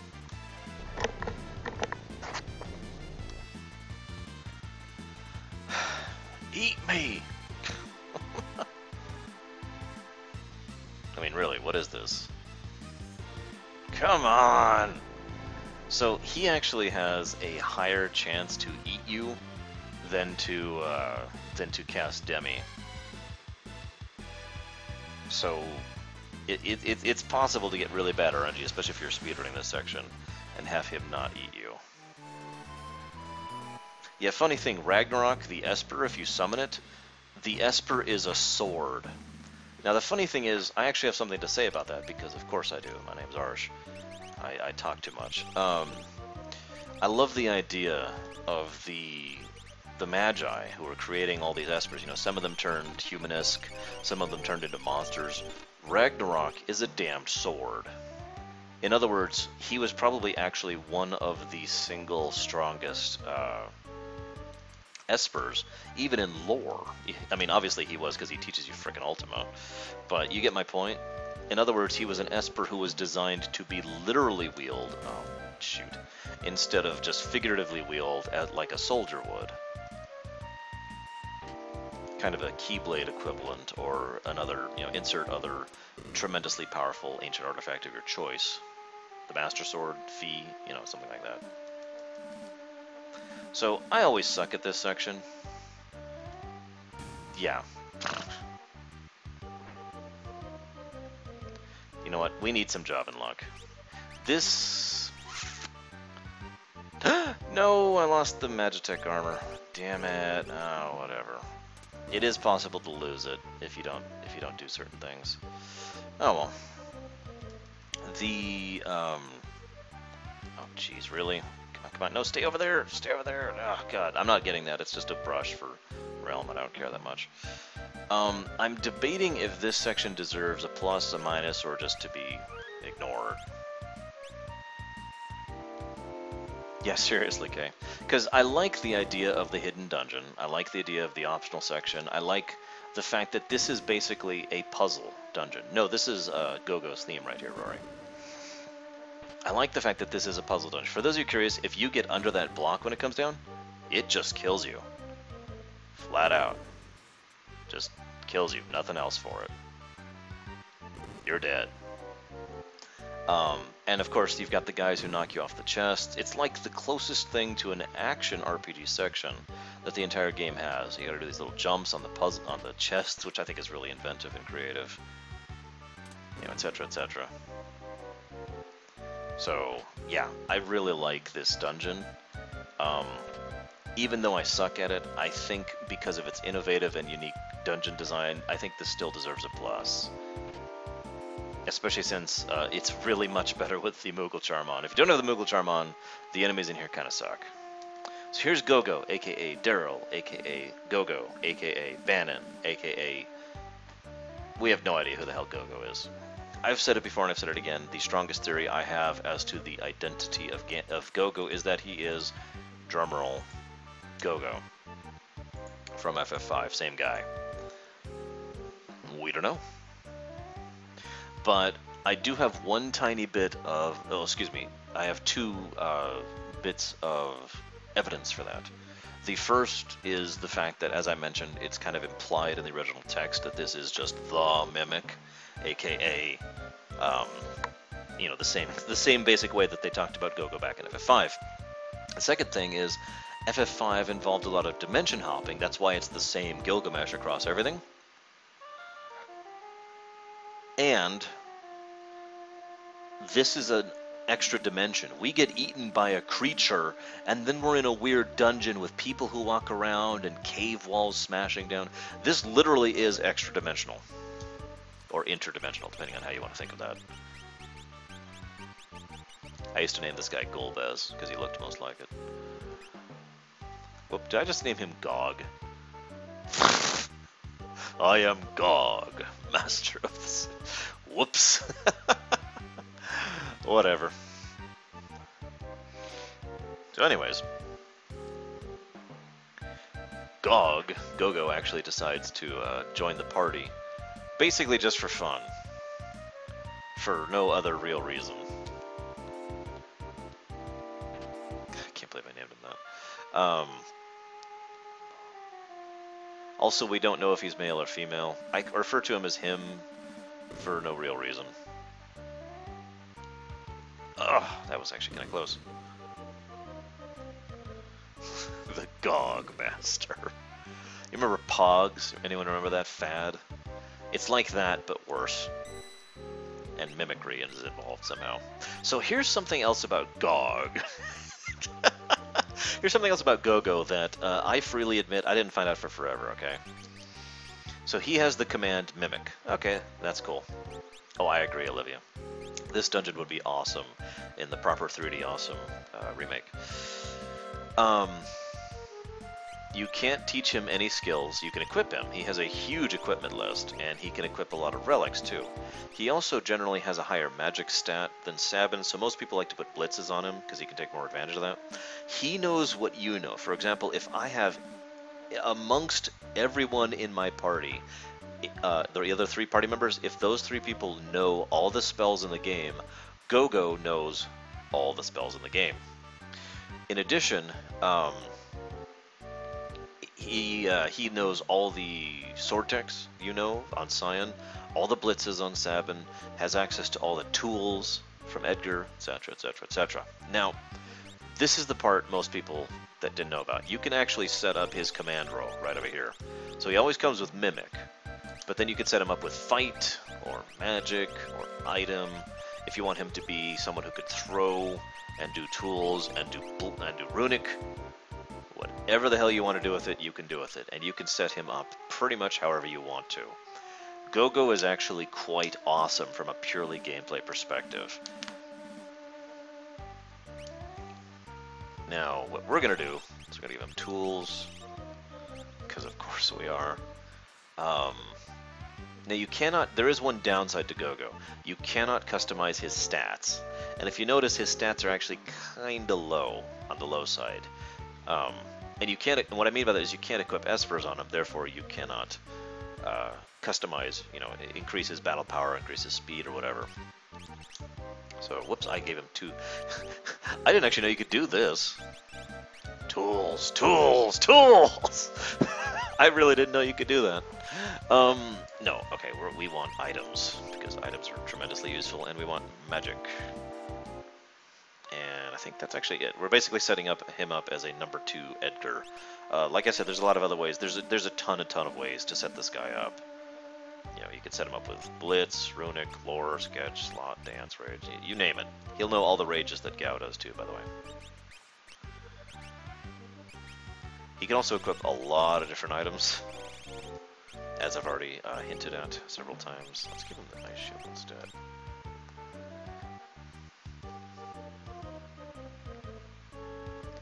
Yeah, like I said, Foo Dogs, it took me a long time to learn that little factoid about Gogo. Okay, go. Okay, there, I got the item. It's the fake mustache. Just for you guys here. Knock me off. There we go.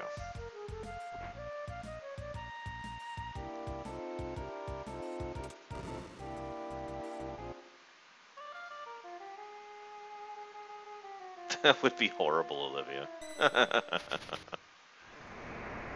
And so then we can leave the extra dimensional space and head back to the island. Shrug. Okay, so now that should be every party member, and it is every party member. I need to do Gao's scene. We need to do the underwater castle, and the Fanatic's Tower. So let's do Gao's scene first.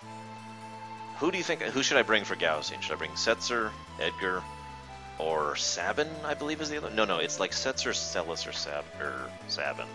Either way, who should I bring? Normally, I bring Setzer kind of by incidence. I don't actually intend to. It just kind of happens.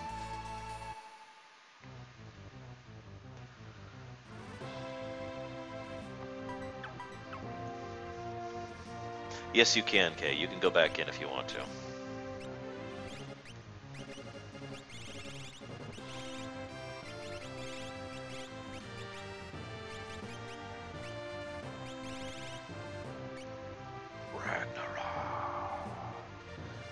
That's a good question, Rory. However, I know what the answer is. The answer is, it would be identical. Exactly identical.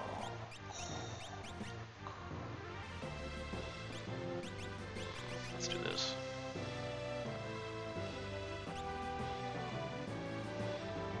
Whoops, whoops.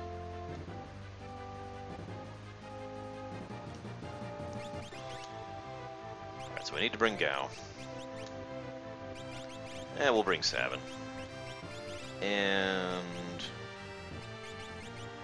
I don't have Shadow yet. I just realized I don't have Shadow yet, so I have to do that too. And we'll bring Umaro. I think he's a good pick. Umaro and Gao probably have a lot to talk about, really, if you think about it.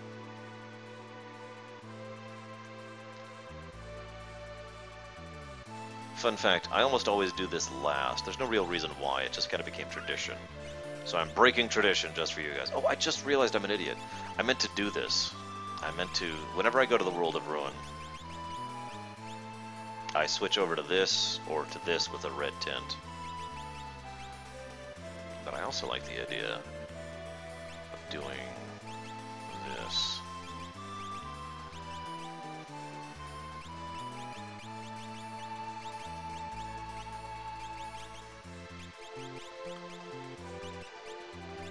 Let's go back to set up for that.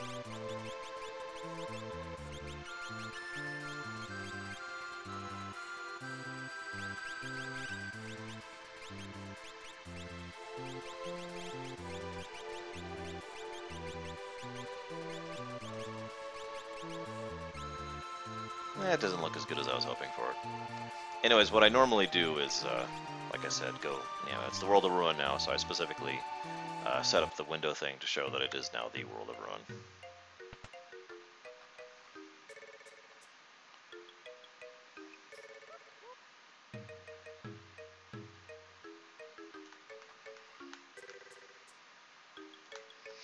I've sometimes wondered why this scene has to happen to the World of Ruin. This is when someone points out, you know you can get this scene in the World of Balance, right?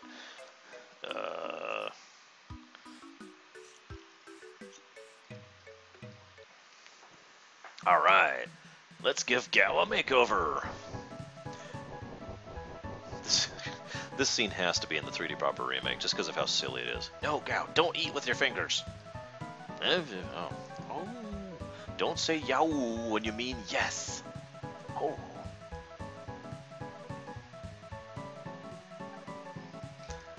How do you like these? What about those?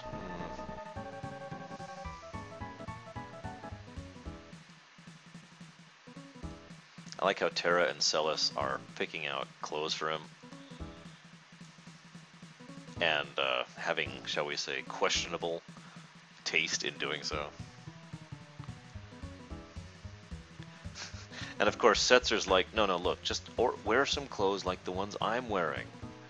Setzer, how dare you think of setting him up in that kind of getup? How do we know that, Bragwin?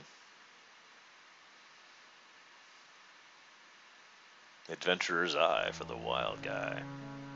I like that.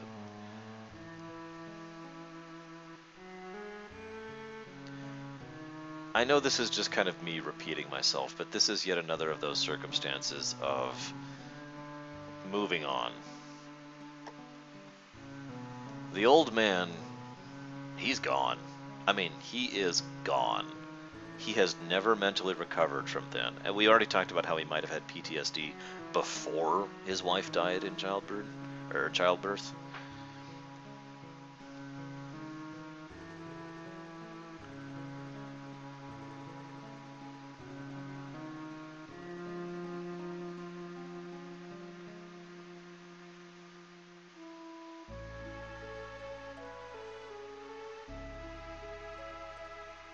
So yeah, he is completely gone. There is no person left there. Not really. But Gao, well, the old man couldn't move on, and we see how broken he became as a result of it. Gao, for the first time, understands that he has a father, that he had a family, and that fact makes him happy. It's very simple, and I think that's why I like this scene so much. There's no deep complexity here. There's no fighting with inner demons or all that other stuff, which of course is awesome. But Gao is not that complex of a person. For Gao, all he needs to know is his father's alive. The end.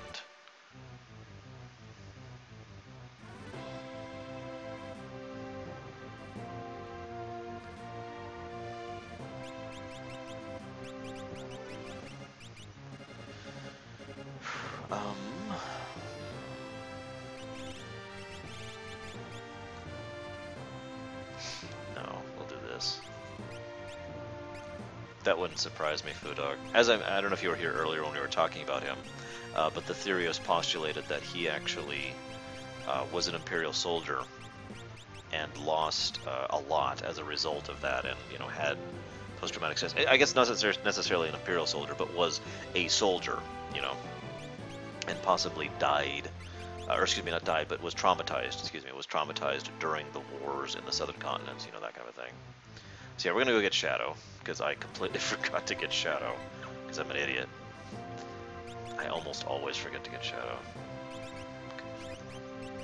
I don't know why. I have no good reason for that.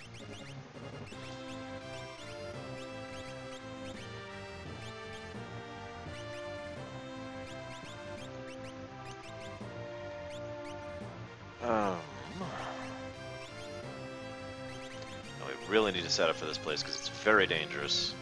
Lots of horrible things are going to happen. We're going to be under constant attack from many dangerous creatures because I have the Moogle Charm. Yeah, it's supposed to be burnt wood. Okay. At least to my knowledge. Sure. Fine, fine. If you guys really want me to change the window. Jeez Louise, guys. You're so hard to please. Let's get rid of some of that.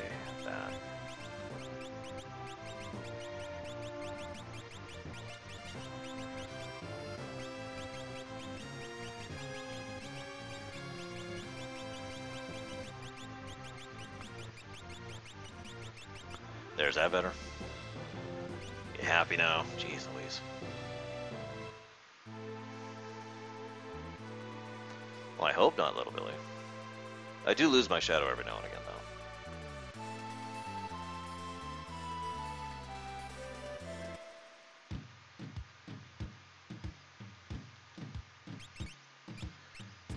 I do not like this color at all.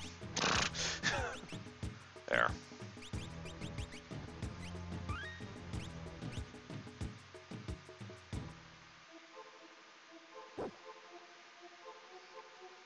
So, there's a well-known mistranslation here that caused wild speculation amongst people who are trying to figure out things back in, back when this game first came out. For those of you not aware, they will refer to Shadow here as a she, because they didn't change the dialogue no matter who's here. For those of you not aware, if you let Shadow die, this is actually Realm. You have to find Realm here, and then you have to go to Jidor in order to get her at the house, right? So it refers to Shadow as a she because they didn't change the dialogue, like I just said. Let me get the striker one here. There we go. Shrug. Now, I have heard so many theories about like, Shadow is actually Daryl is probably my favorite that I heard about that, or the fact that Shadow's big secret is that, she was secretly someone who was deeply in love with, insert character A and blah, blah, blah, blah, blah, blah, blah. It was just a translation. Well, it's not even a translation error. It's literally just a little bit of laziness in the code.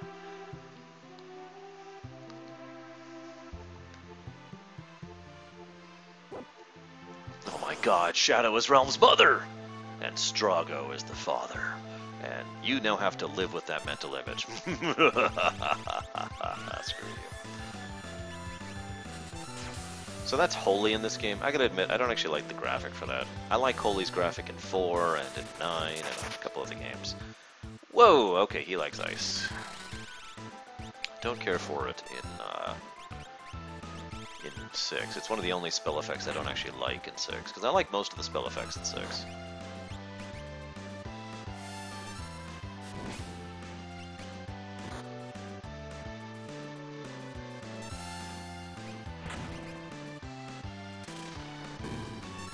So, one of the things I find interesting about this whole section is the question, why exactly was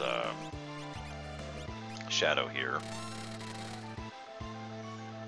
We never actually have an answer for that. But I've heard several people basically postulate the generalized idea that Shadow was just...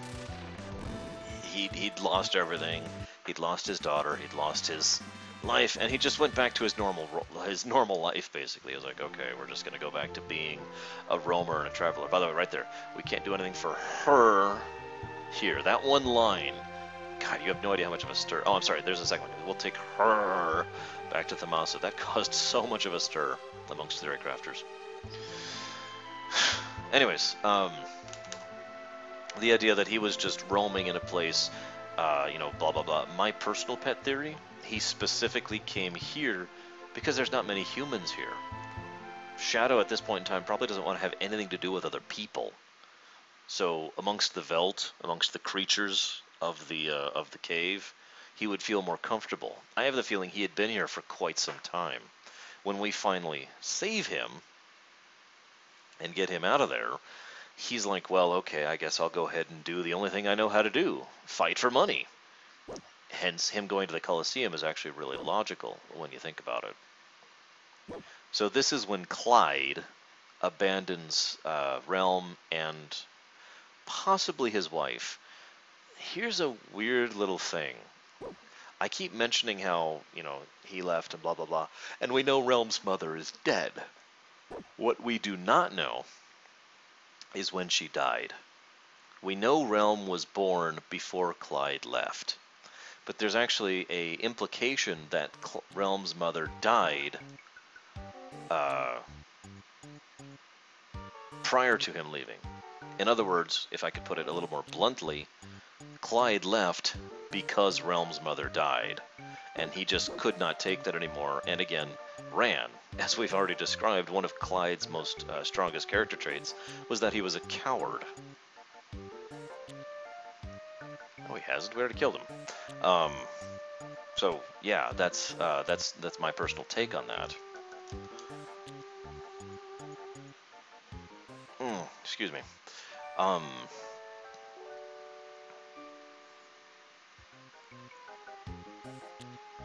It is also possible that she was alive, and that he was specifically running from the responsibility of being a father. Again, cowardice. We don't actually know.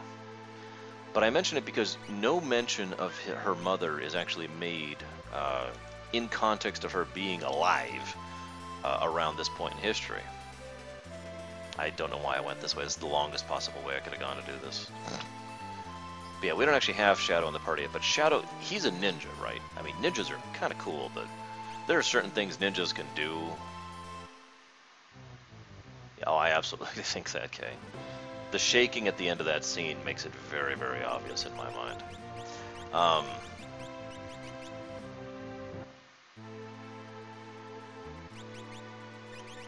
Oh, that's horrifying, Fu. I'd never actually thought about that. That's horrible.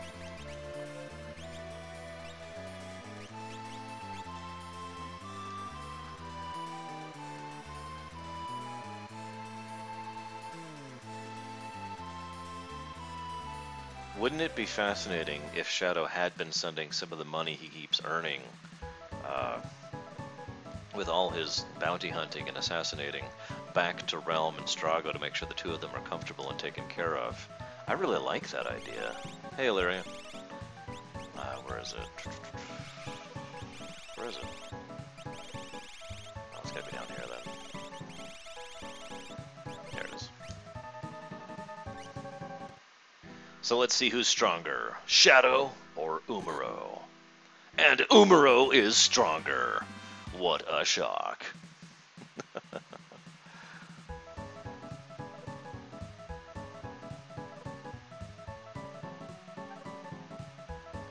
There, full party now. We actually have everyone.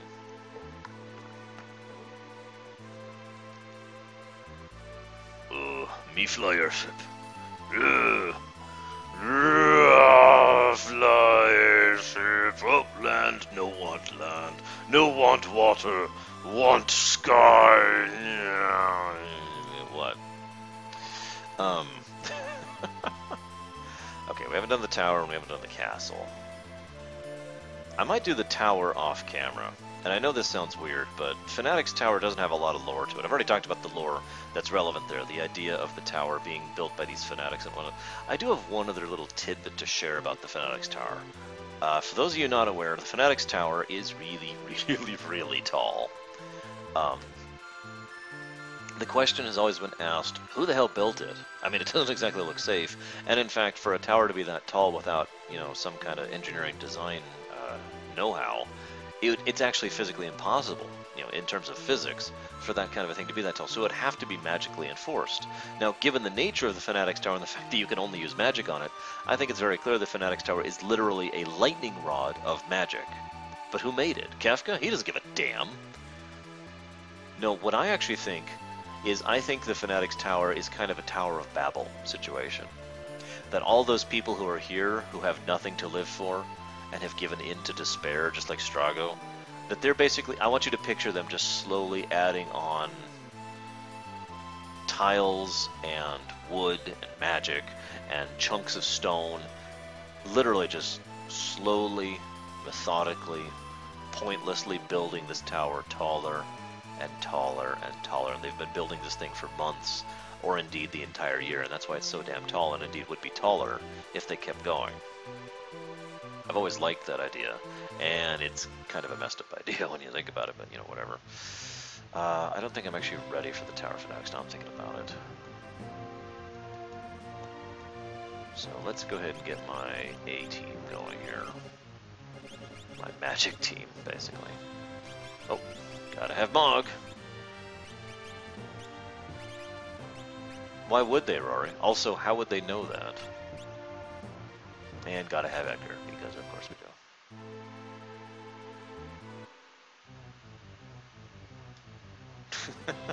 Very poetic Brigwin, I like that.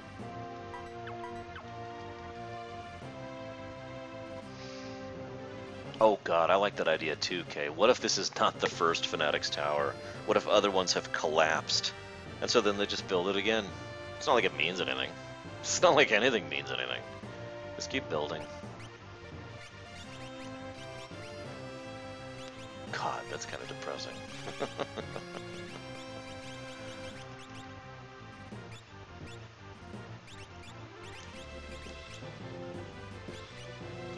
Okay. Where am I going? I'm going here, so I need this.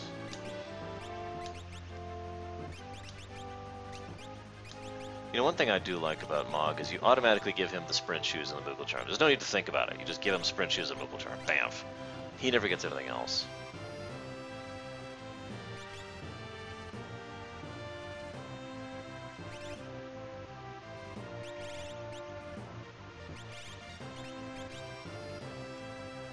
Actually, take that back. We'll give you this just in case.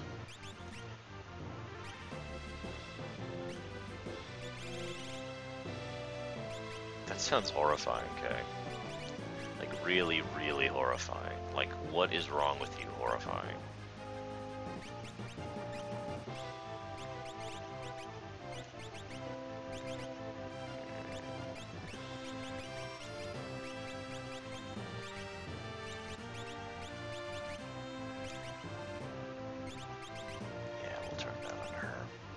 Okay.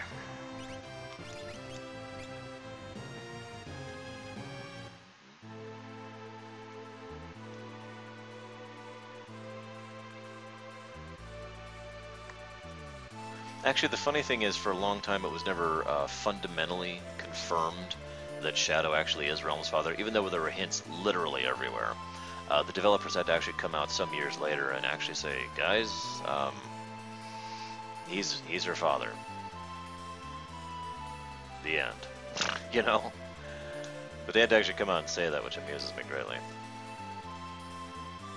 Also, I'm sorry, Baronessa. Speaking as someone who thought about making that change and then looked at the cost and said, nope.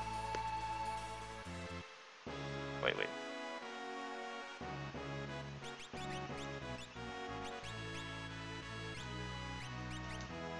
Okay, we're good.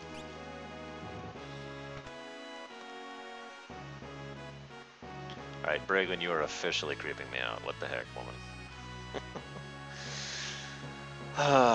But no, I honestly think that's true. I honestly think the Fanatics Tower is a building of a literal monument to non-existence. A monument to how pointless and stupid and irrelevant life is. Yeah, very Great Wall of China-y. Just keep building, just keep building. What about the bodies? Toss them on the mortar. Just keep building. So, Tonberry's in here. I'm not actually sure I can kill him. We'll go ahead and find out.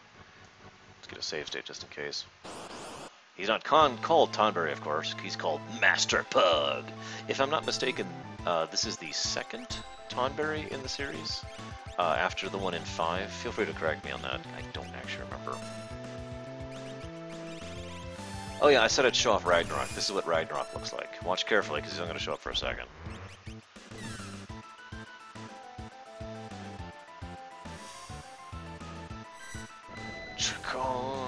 And that's it. So he casts Step Mine, which can do some pretty decent damage.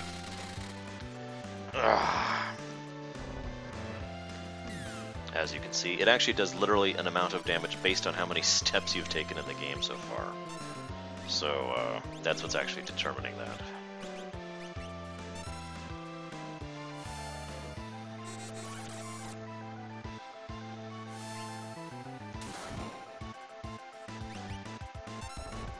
And by the way, that's true for you or him too. So if I was casting Step Mine, it would also do 1,293 damage right now. It's another of those formula spells that got so popular back in FF5, and have been a thing ever since, I feel like adding.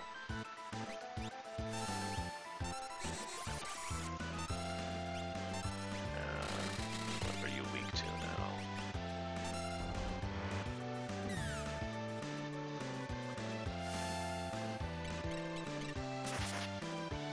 Nice. And he's dead. Okay, yeah. So yeah, he has a lot of health, he can hurt, and if he reaches you, he kills the crap out of you. Of course he does. He's a Tonberry. That's kind of what they do. And you get a Gradius for it, which isn't actually the greatest weapon in the world, but whatever. Another good example of an optional boss, by the way.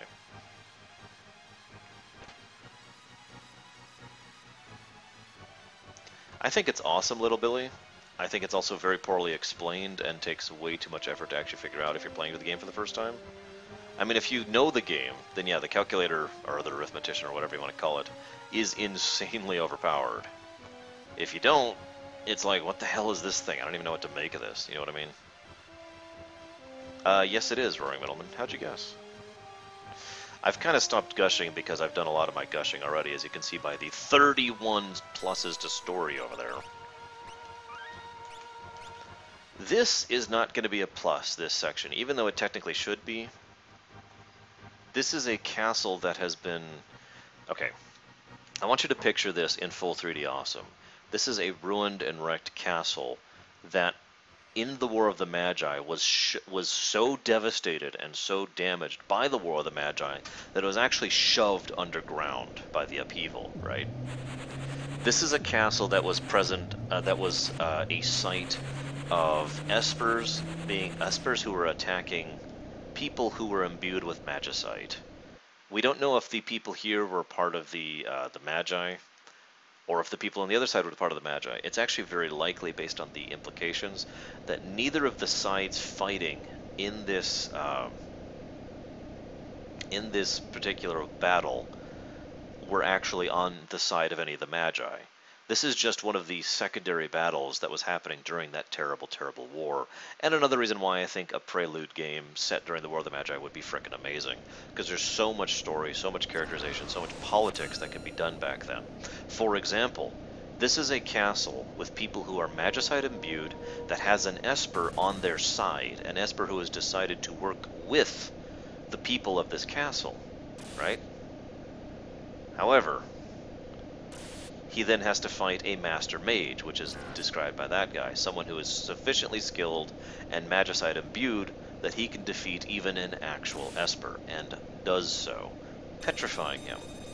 And Odin, as he's dying, pleads not to be turned into magicite. We don't know why exactly, but for whatever reason, this Master Mage decides to grant his request and does not force Odin into magicite.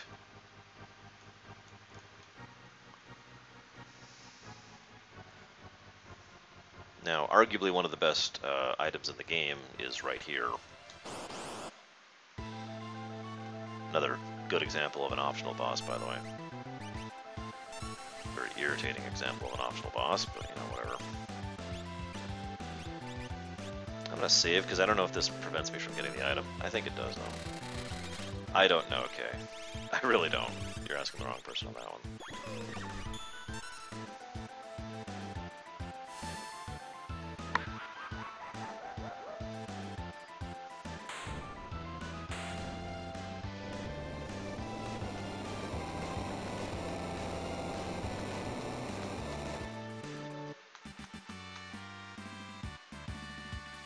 Okay, yeah, we got the offering. Now, the offering is a unique item. Some people didn't understand exactly how it worked for some time. Basically, it makes each of you attack 4 times instead of 1 time, and it reduces your damage by about 1/3. Oh, that's a good question, Rory. That could be debatably a negative. Yes, I am, Roaring Middleman. That could be debatably a negative. That's one of the reasons I'm not giving a positive to this section. There's actually 2 reasons I'm not giving a positive to this section. First of all, here's Odin, still here, 1,000 years later. And we turn him into Magicite, because we're bastards, apparently. I like to think that Odin was conscious for that entire time while he was a statue, because apparently I'm an evil bastard. Reduced to 1/3 Titans. In other words, you are doing 1/3 of the damage you otherwise would do, and you're doing it 4 times. There are actually ways to bypass that, but either way, it's going to be more damage. And if your damage is through the roof enough, then that's still going to do ridiculous, insane amounts of damage. You can actually do the most damage possible per turn with Setzer with the offering, believe it or not. So, the first reason why I'm dinging this is because there was lore and story here that didn't make it off the cutting room board. They ran out of time, or they ran out of interest, and they're going to flesh out this section more, and instead all we have is the brief story with Odin, the 2 Magicite pieces, and the diary, and the dragon. And that's really it. This is basically a bonus dungeon, which has no real story to it. Not really. So that's the first negative that kind of contrasts this place. The second negative is the fact that it's kind of lazy in how they give you that flashback. Now, if you show up with Terra, Terra is automatically the one who gives the flashback. Okay, that kind of makes sense, and sort of the shared memory thing the Espers have, so I'm with that. And I forget all of them. There's like an order that, like you know, if you come here with such and such, this person has higher priority to actually share the story with you. For example, this time Edgar shared the story, which doesn't actually make a lot of sense if you think about it. How did Edgar hear about this story, you know? I mean, yeah, I know he's all scholarly and all that, but damn it. But shrug. I don't know, and I don't actually care that much.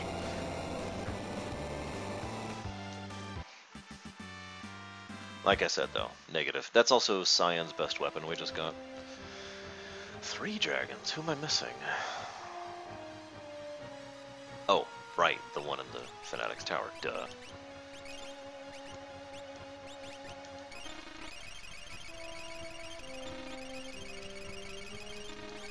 I could make up story for this place, but it would literally be me making up story. So, you know. Yay, but even. So, this is interesting. No one else is alive here. There's a few monsters, there's a few ghosts, there's the dragon. There's Odin, who the mage master, whoever decided to go ahead and leave here in honor of his request, you know, did not turn him into Magicite. And then there's the princess, the queen, excuse me. Now I want you to think about this, and think about how much story could have been said here about this. We know that this is one of the factions involved in the War of the Magi. I don't mean one of the Magi factions, most likely, although it could have been. Most likely this was just a kingdom who had an Esper on their side and Magicite-imbued soldiers. They were being attacked by Espers, soldiers, and by people who a mage master who was also Magicite-imbued. This castle lost. Now we know that this woman was actually in love with Odin. We don't know if he reciprocated, and we probably never will. The Mage Master, when he took this place, went ahead and spared Odin, didn't magicide him, but then went out of his way to petrify the queen in the same manner, to leave her here as an example. And again, it's actually kind of likely that she and Odin both have been aware to some extent or another of the passage of time as they've been in stone statues. This is actually something Dragon Quest V analyzed, or rather put a light on, the idea that the main character, I don't want to spoil too much, I guess I shouldn't say that, but basically there's a series of the game where you are stoned you are petrified, you are a chunk of stone, and you're fully aware of the rather lengthy passage of time. I mention this because this really gets across one of the more cruel aspects of the War of the Magi. We all know the War of the Magi was devastating and destructive and caused untold deaths and horrors, but we also know that it was filled with these kinds of cruelties and horrors and personal tragedies. And the queen cries, and Odin turns into Raiden. Raiden's actually kind of useless to learn, because quick is purposeless. But that strength plus 2, that's much more useful. And of course I wanted to show the cutscene. However, unlike Raiden, there is no salvation for the queen. She just gets to stay here forever. And as Foodogs points out, it is entirely possible that the kingdom here were the instigators in the war. More likely, if I'm being blunt, I think it's more likely that both sides were bad, because that's the kind of thing Squaresoft used to do. And I like the idea of the gray versus gray. In other words, there were no good guys or bad guys in this particular conflict. There was just a side and another side. I like to think that before we left, we did something to be blunt, destroy her. Try to cure her first, and upon failing in doing that, trying to destroy her body so that she could finally die and move on. Because that's just freaking horrible, leaving her there.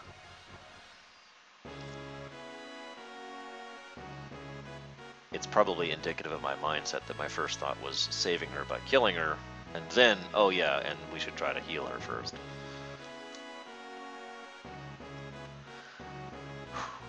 So that's everything except for the Fanatics Tower. I've already talked about the Fanatics Tower. I've already really gone over that one. I don't actually have much to add to that, you know what I mean? I don't really have much to share with that. I might actually do the Fanatics Tower off camera. It's very long and boring. Especially if you have Moogle Charm on. And you might be like, well then why do you have Moogle Charm on? Because if you don't, it's very, very, very long and boring. I mean, just, ugh. If you guys don't understand. Oof. Because Javan hates the Grey Wardens. That's what it is. Or maybe he hates the Grey Company. I'm not sure which. It's one of the two. Do I have Edgar in the party? I do. Let's refill a little bit.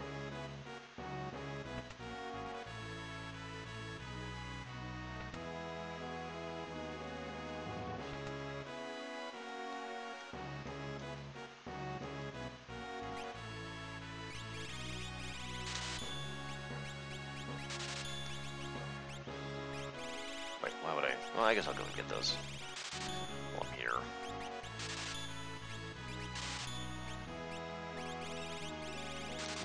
Okay.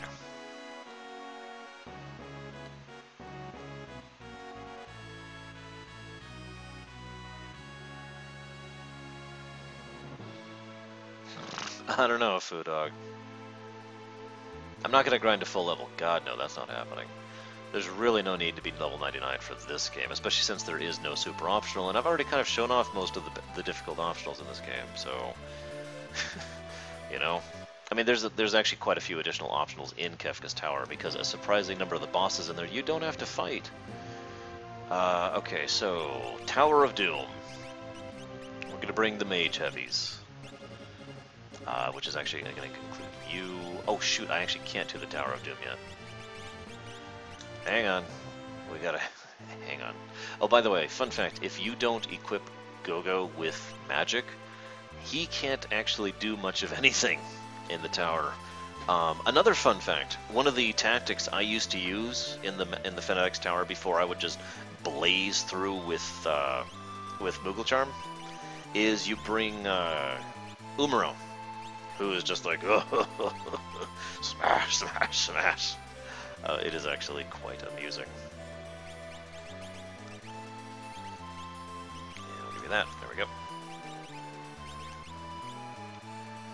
But yeah, I actually can't go here yet. I have to learn Life 3 because I don't have a setup for the other strategies for this guy.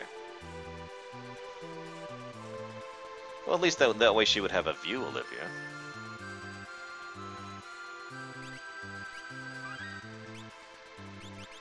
I mean, I know that sounds horrible, but if you think about it, that would probably be better than what she is currently suffering from.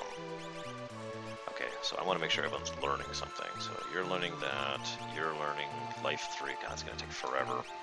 You're learning the 3s, and your Gogo. I should probably go ahead and bring someone other than Gogo so I can learn stuff while I'm here. Efficiency is good.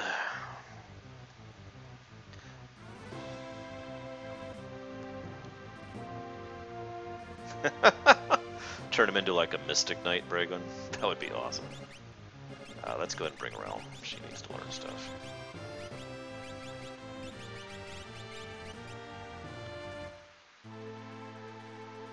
Hey, Kay, if you want to be completely non-morbid and not think about incredibly horrible things, that's your prerogative, man.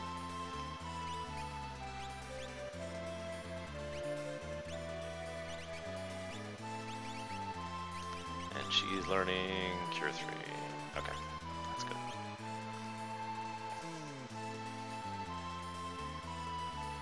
We're almost up to 4 hours this session. I was kind of supposed to be somewhere 20 minutes ago, and I haven't received a call or a text or anything. I'm not sure what's going on there.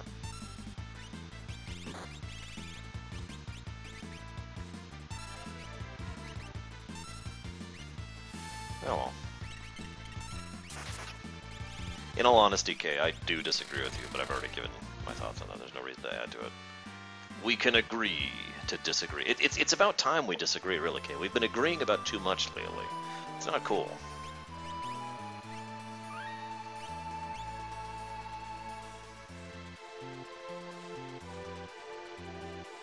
Oh, that would be incredibly horrible, Foo Dogs. Just really, really horrible.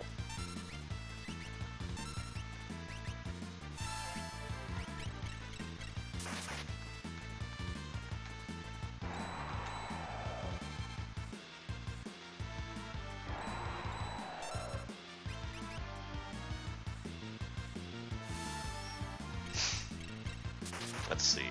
I'm trying to think if I have anything else to talk about that doesn't involve Kefka's Tower. It's funny, I said, you know, this is a review, I'm doing a fine-tooth comb over everything. I've really talked about a lot of things I've never talked about before. I hope you guys have enjoyed this lengthy journey through this game. Really looking forward to hitting the next game. Might do a little bit of a pause before I get to it. But yeah, I'm kind of out of things to talk about. This always happens whenever I do any lore run. This happens during my then and now sequences too. I get to the end of the game and it's like, well, I just kind of go silent and edit out the chunks where I'm being silent, you know? No, Rory. You were not.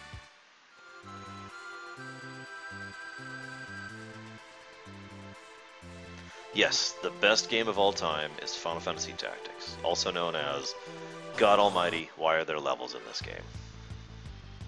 Seriously, why are there levels in FF Tactics? Someone explain that to me. There is no need for them. Job points and job progression and equipment are way more... It's all you need to actually have both a sense of progression and a sense of a leveling mechanic, and to give you customization over your characters. There's no need for the actual level. All the actual level does is make the random encounters piss you off. That's its only purpose in existing. God, it's like my biggest complaint about FFT. I love FFT's story. I hate the gameplay, and half of it is because of the frickin' levels. I'm done. Sorry, it's kind of a torch I've been carrying, or whatever the phrase is for that.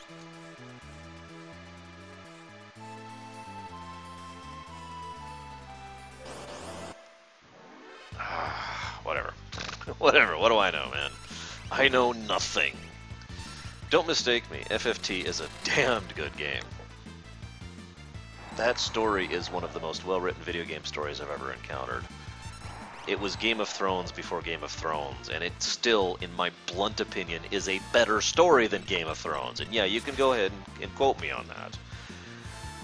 Do note I'm not saying Game of Thrones is a bad story. It actually is a really good story. I'm just saying FFT is a better story. Come at me, bro.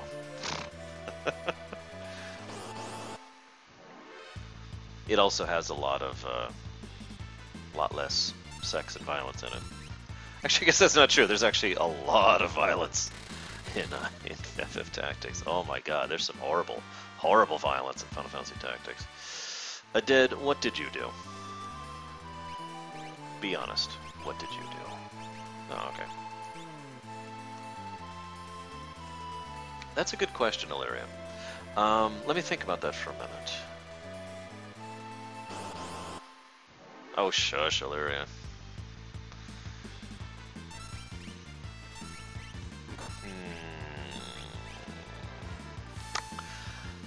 There's a lot of additional of holes in the story of FF6 that I would love to see filled with additional quests and content.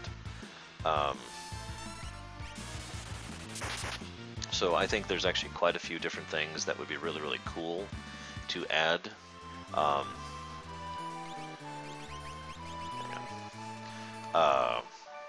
So yeah, I don't really have anything else to.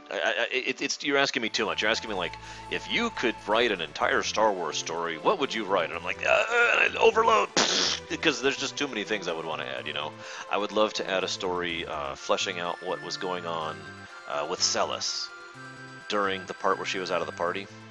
I would love to see a quest line that helps explore more about the castle we just left. I would love to see more story characterization going into Gao, Mog, Realm, Strago, and most importantly of all, Gogo and Umaro. I know they're optional characters, but damn it, this is a game where characters and characterization are literally like point number one, and the single biggest theme of the entire game is human connections. You know, I would love for ATEs to be in FF6. I'm not even kidding about that.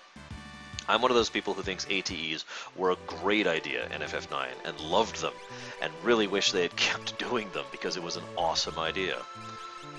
Oh, that's what's wrong with me. I just realized I'm an idiot. Yeah, so anyway, so I think that's... Hopefully this kind of answers you earlier. That's generally the idea of what I would love to do with that kind of a thing. Yeah, ATEs, active time events, that's a thing in FF9. It's a great idea. Like, for example, let's say I'm doing this part of the quest and then an ATE pops up and I hit the button.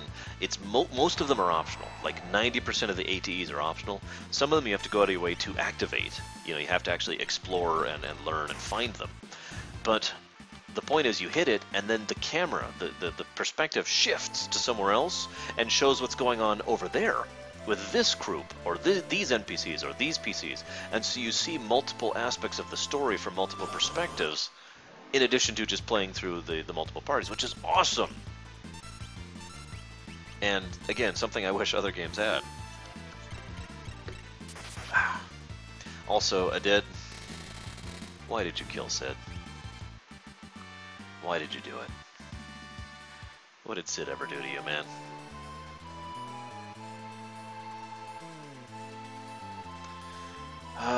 Good night, Jovan. You may or may not be doomed soon. It depends on what Coulson does, kind of, at this point.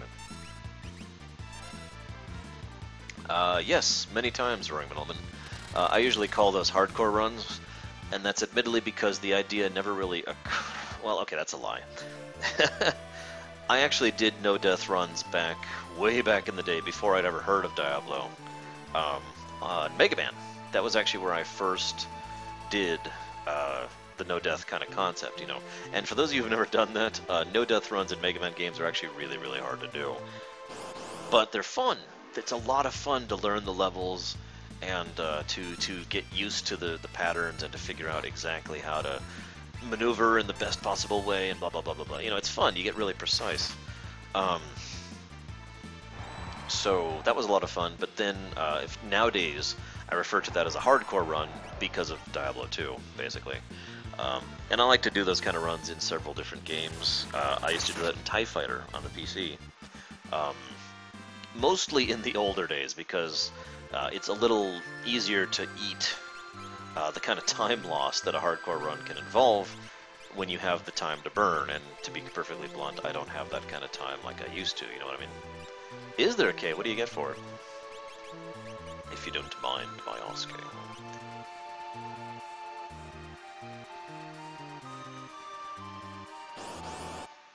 Yeah, I don't even want to think about a no-death run in Dark Souls 2. Even speedrunners tend to die in Dark Souls games. Unless they're doing a glitch run, in which case they walk through walls all the way to the end of the game. That was such a fun run to watch.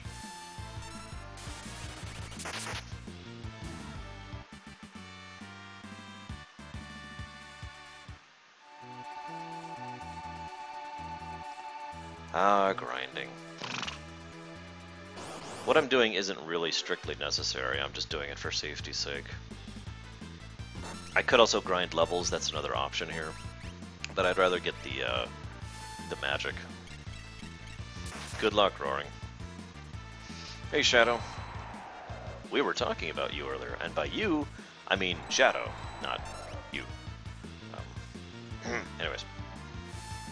Yes, Zales, that's correct. Or no, that's not right. Zales is not right. It was Zales. Zazel? Shoot, I don't remember now, Shadow. I set it all up last night. And even gave a pronunciation guide, and everyone is terrible, so it's gone forever. Why don't we give you... Okay, so you know Life... Oh no, you don't know Life 3 yet, do you? Oh, tell me about it, Baronosa. I know exactly what you're talking about, and I'll be completely honest, I don't think I ever completed a TIE Fighter 100% run.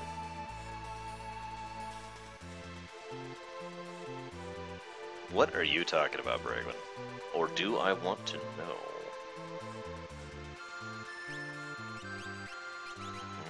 Nope, don't want to know.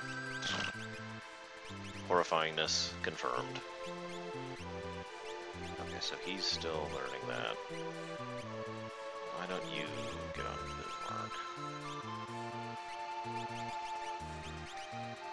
And you get on...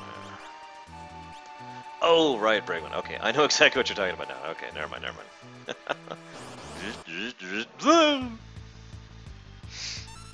I am found, as they say. So, I think you guys have gone without long enough. Except you're gonna go without a little longer. Sorry.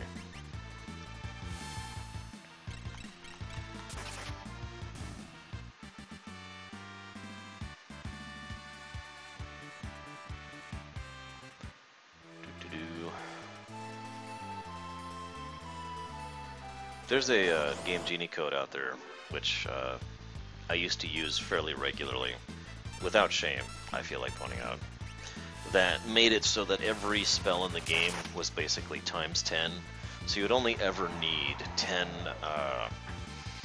MP to learn any spell in the entire game. Also, I'd just like to say, one of the best versions of Ultima in the world, in all the franchise, and the best spell in the game. Hell yes.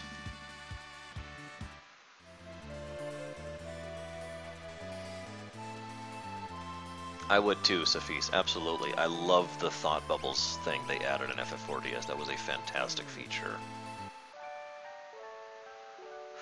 I don't know who that is, Shadow.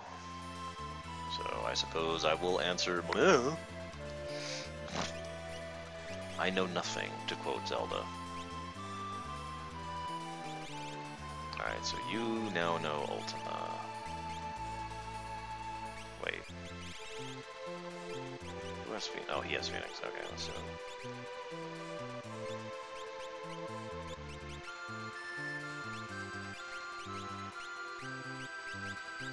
Ah. There we go.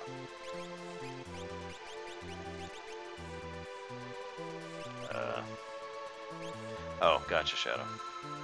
Hey, Deutsch. Welcome back, man. What has been happening? Is he done Spell Wars? I guess I could, but I don't want it. He's already got Cure 3. He's already got Life 3. Why is Edgar, like, always my first character to finish everything, I swear? Does anyone else have that, for lack of a better term, problem? There, so... She's on that. He doesn't matter. Sure. He's on that. Okay, we are once again level synced.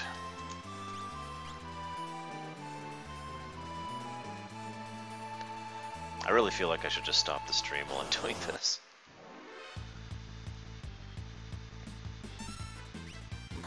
Ooh, I like that idea, Foo Dogs. By the way, I also personally... I haven't even talked about that. Let's go ahead and do this. Shut up, Bragan. I like the idea... I don't have that problem. I like the idea that desperation attacks... okay, let me talk about what desperation attacks are. Okay, let's rewind for a second. Desperation attacks are when you're low on health. In other words, when you're kneeling, so when you're at critical status, you have a 1 in, I forget what, it's like a 16 chance in order to do a desperation attack. Every single character in the game, when they do their attack, has a different desperation attack they could do. They are basically the very first limit breaks in the entire franchise. They usually do a bunch of damage and tend to avoid things. They are also very flashy, and a large number of players have probably never seen them ever. So I'm not going to show them off because it's actually kind of hard to do and set up, and frankly is not really worth it. But I just thought I'd share because, again, very first example of limit breaks in the entire game. Now, here's the catch. They're kind of crummy limit breaks. They took the idea and ran with it and came up with what limit breaks became in FF7, and then they kind of went back to formula with 8 a little bit, except 8 allowed you to cheat in order to trigger a limit break. And then 9 had the terrible, terrible system. So I think FF6's limit breaks are probably, I'd say, the second worst of the limit breaks from 6 to 9. I suppose we could count 10 in there as well, but that still makes it the second worst. Not really a fan, if I'm honest. Not going to call it a negative, because at this point it's basically just bonus. It's the kind of thing you find out once in a lifetime and you shouldn't actually aim for. And it gets across what the limit break actually should be. In fact, I think the term desperation attack is a better term for what a limit break should be, aka you're on your last legs, you're barely functional, you're barely survival, and go! You know, if I was to do this in the proper remake, etc., 3D Awesome remake, what I would probably do is I would probably go ahead and make the limit break, instead of a 1 in 16 chance, make it closer to like a 1 in half. You know, in other words, a 50% chance to trigger. Possibly even a full 100% chance. In other words, make it exceptionally likely that it's going to happen. And then, you know, then it would actually be a strategy you could actually aim for, or something you could rely on in a clutch situation. That's just my take on it. It is worth noting that is something that is debatable if that's a good thing, because it means that would reduce the difficulty of the game. In other words, if you get down to critical damage, you have a much higher chance of recovering from it, ergo making the game easier. Whether that's a good thing or not is going to depend on opinion, so feel free to toss out your own opinion on that one if you feel so inclined. Now, the other thing about desperation attacks is they, and this seems such a shame, I don't know if I point this out, but they made up custom graphics for like all of them, and some of them look really cool. Go YouTube right now, FF6 desperation attacks. There's several YouTubes out there that just showcase all of them. The current tasks for FF6 made it a specific goal of manipulating the RNG to showcase every desperation attack at least once in the game, and use that as a strategy.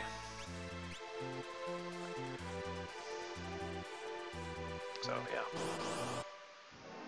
That's true. As ever, I am a fan of options, so making it classic style, or more useful style, to put it bluntly, more frequent, in other words, would be a really cool option for them to have. I'm going to stop casting ultimates, just draining my mana. Thank you, Deutsch, as ever. But yeah, they showcase, like I said, there's quite a few desperation attacks. They actually look really cool too. That's the shame of it. They really use the graphics of the FF6 engine pretty well for the desperation attacks.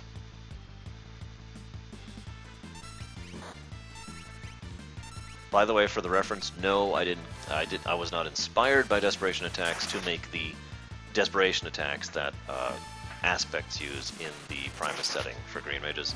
That was just a coincidence because, you know, it's the same kind of idea. It's a desperation. What is doing that back there?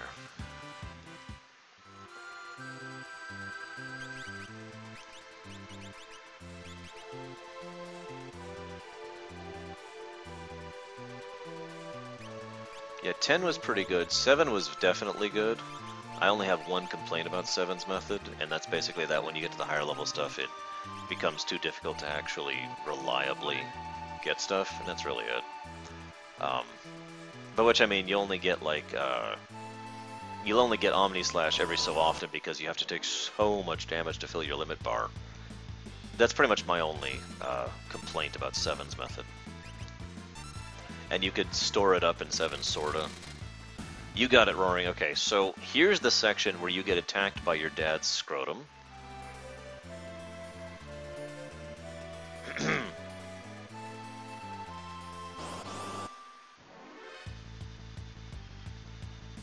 Let's make it clear. Order of the Stick, or whatever it's called, is actually supposed to be a pretty good game, but there's not a lot of lore there.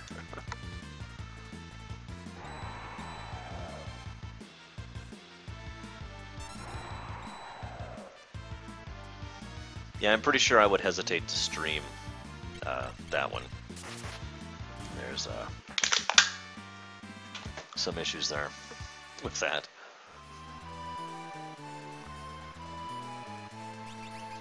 Yeah, FF12 had limit breaks too, I forgot about that. Whoops, I'm looking at the wrong thing.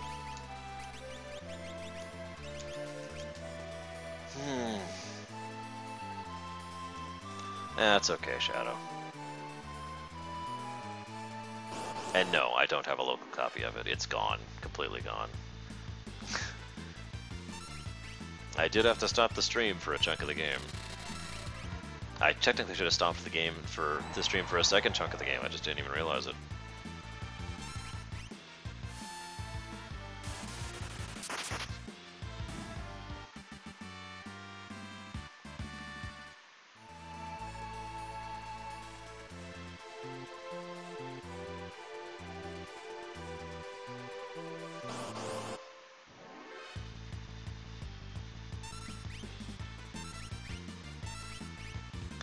I'm not sure what I think about quickenings.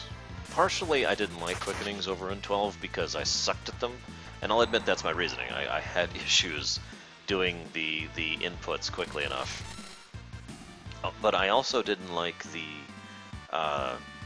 quickenings because they really did very, very little damage. I could do so much more damage in so much less time simply by setting myself up as 3 melees and crushing the crap out of things. However, one thing I really liked about the quickenings in FF12 was they looked awesome. Oh god. I have been shocked by myself jumping around like an idiot. Thank you, Foo Dogs. Hang on, I'll pull up the comment in a moment here.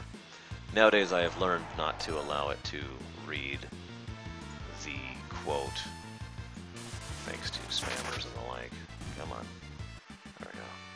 There you go. You are welcome, Foo Dogs, and I hope you've been enjoying. I'm going to assume you have been. But thank you.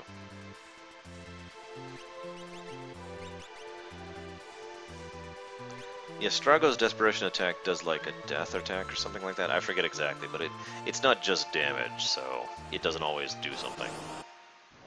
At least if I'm thinking of the right one.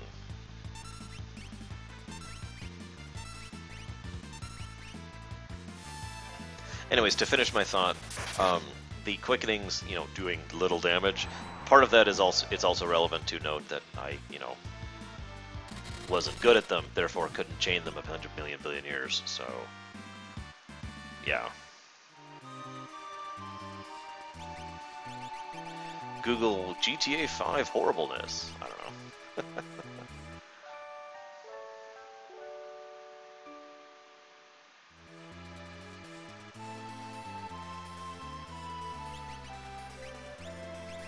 Now I'm offset. Oh, that scene, Bregman. Oh, damn it. That's not even close to what I thought you were talking about. Ugh. We are officially changing topics. So, I hear that FF6 is an awesome game. Anyone else hear that? Anyone?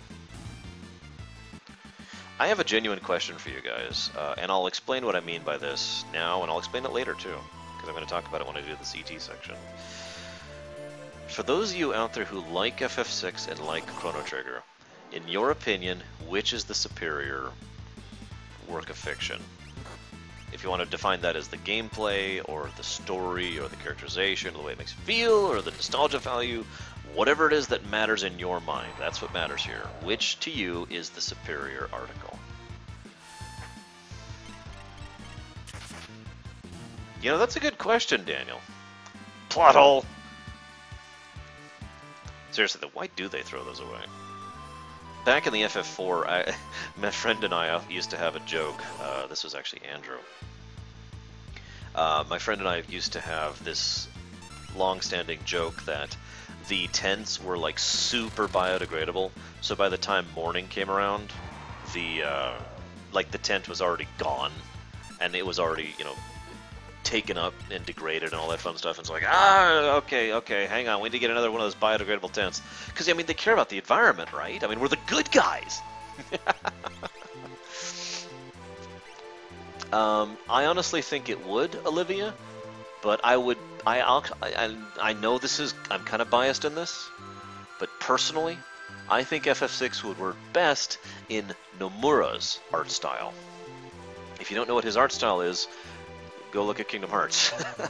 Go look at Aqua, Terra, and Ventus. Is probably the best example of what I'm talking about. Or go look at some of his artwork he did in Final Fantasy VII, or the character design he did there. You know, that's Nomura. He's a damned good artist, and he has a very unique style that I really enjoy. So, my opinion is that he would be the best fit for FF6.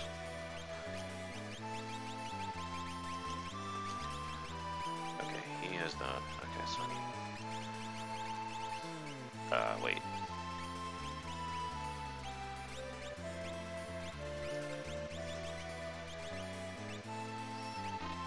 Okay, Javan, get the heck off of Tritalk.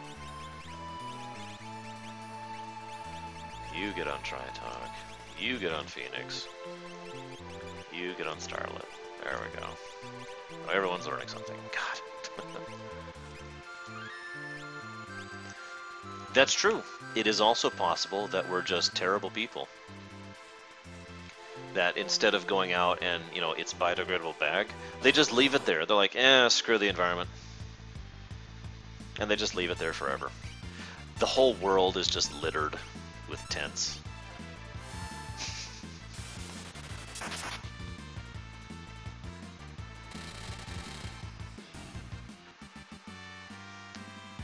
For the record, by memory, and I have to put it that way because part of the thing I was going to say is part of the point of doing FF6 and Chrono Trigger in full review format and full in-depth fine-tooth comb analysis mode like I've been doing is to really compare and contrast the two directly and succinctly, to really, because for years and years and years and years and years I've said FF6 is my favorite game of all time, Chrono Trigger is my second favorite game of all time, and that has been unchallenged for forever.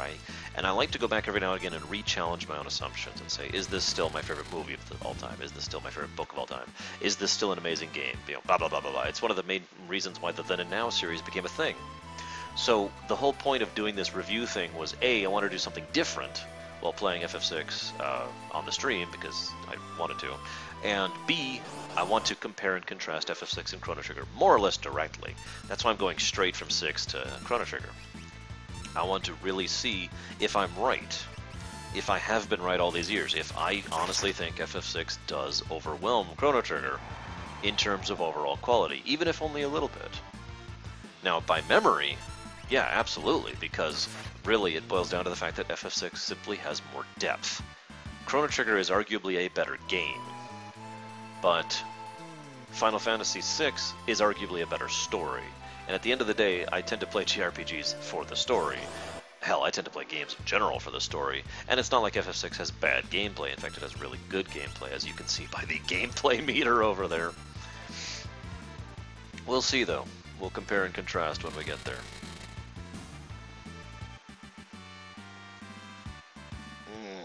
Stretch. Alright, it's 8 o'clock. I haven't eaten since morning. I'm going to go and check something. I'm not going to stop the stream just yet, but I'm going to go check something, so I'll be right back, guys.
Hey, I'm back. So it turns out that we were in fact supposed to go hang out at a thing at about 7, and we have no idea what's going on with that. And the fact that it's now 8 means it may now be off. But it also may mean that I may be going to get dinner soon. So I guess that's an okay thing? Ah. Oh, excuse me, I shouldn't say dinner. I may be going to get lunch soon.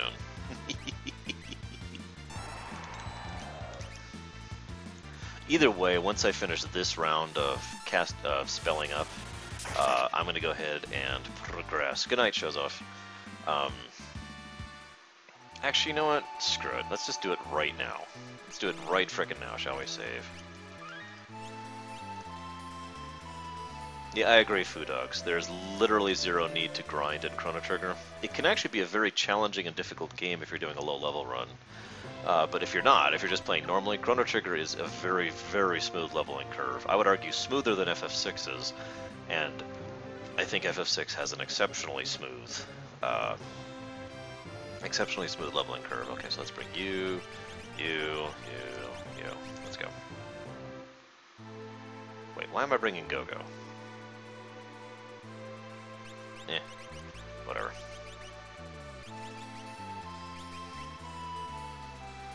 I hate you, Valeria. I am so looking forward to that. I am really sad because, for those of you not aware, I don't have, my capture card stuff isn't working right now. So I won't be able to stream it. I won't be able to stream Mario Maker, and I really, really, really want to. You have any idea how much I want to showcase that game and get like 50 people to buy it, and then like we trade levels with each other and it'll be awesome? Whatever. Also, I don't like haggis. I know, weird, but it's true. What can I say?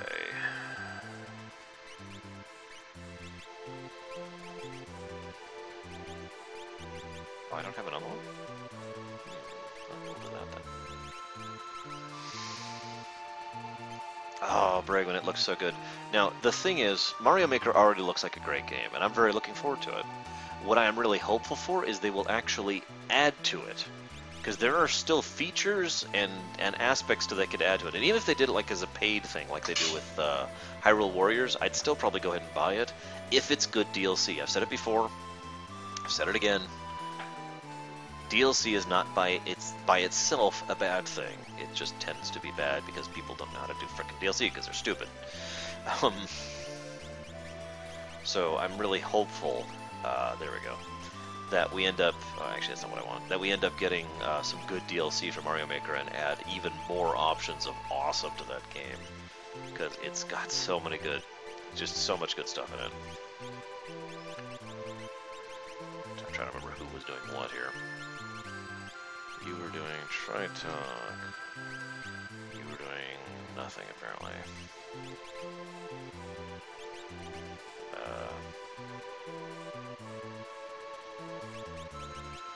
Yeah, I would love to see, well, what I would love to see, Illyria, personally, is an actual world editor, not a level editor.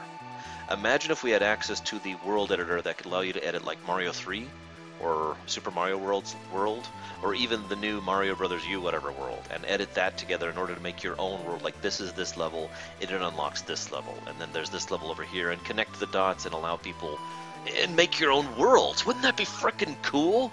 And you could change the tile sets around and just make it so you could have like a desert, grassland, fiery place that's combined, because you'd have access to the tile set, so you could actually edit it and make it whatever you want to do. I would have so much fun with an actual world editor on top of everything else. And then the next feature I want after that is I want more access. I want more stuff to put in there. Couple examples of that right off the top of my head. I would absolutely adore having Super Mario Brothers 2 in it. The tile set, the features, you know, digging through the sand, and the Shy Guys, and the Triclide, and all the bosses from that, and all the enemies from that, all of whom have several things that are at least moderately unique to them in ways that are not actually present in all the stuff you actually have in Mario Maker right now. So that would be great. I'd love that. I told you I tend to come to this inn. And I would adore having, like, greater capacity to, like, for example, zoom in and out on the level making thing, and higher limits of what kind of levels you can make, that kind of thing. I know there's some technical limitations on that one, but whatever. All of these things would be fantastic, in my incredibly stupid and irrelevant opinion. Now, I'm going to go up here. And we're going to the Magic frickin' Tower. Yeah, the Magister's Place of Terribleness. This place is the weirdest dungeon. I can't decide if this place gets a plus or a minus. It's not going to be a net. You know, it's not zero. This place definitely is a plus or a minus. So first of all, I've already talked about the lore implications of this tower of just endless staircase. This is also another of those different dungeons. There's really no other dungeon in the game like this one. This place is just this endless tower of meaningless, pointless dribble, which, again, drives the point across of the of exactly what the fanatics of Kefka are, you know, the cult of Kefka. And it also kind of drives home the point of just how kind of screwed up this whole situation is. But anyways, yeah, no kidding, Bregman. I could do that in Kefka's tower. Why can't I do that here? There's a lot of treasure here, a lot of really good treasure here, and there's a dragon here. The Genji shield is here, which is the third best shield in the game after the Force shield and the Paladin shield. There's a dragon here, you know. You get the gem box here. For those of you who don't actually know what the gem box does, or the Soul of Thamasa if you prefer, it lets you double cast. In other words, you can cast 2 spells in a single turn, which is really, really, really useful in a few trillion circumstances. In fact, there are only 2 sources of the gem box in the game. One of them being the one at the end of this section, and the other one being getting economizers and wagering them at the Colosseum. Where's the spell? So yeah, this is the white dragon, arguably one of the strongest of the dragons. I would say, personally, this is the second toughest of the dragons if you don't know what you're doing. Partially because you're fighting it in the tower, partially because he likes to chain cast Pearl, and there's no real defense against Pearl because it does holy damage. And I just got a donation. Oh god. I didn't even get to see it in time. Hang on, while he's dying, I will look at the donation. Here we go. Shadow, I don't have access to my music library right now.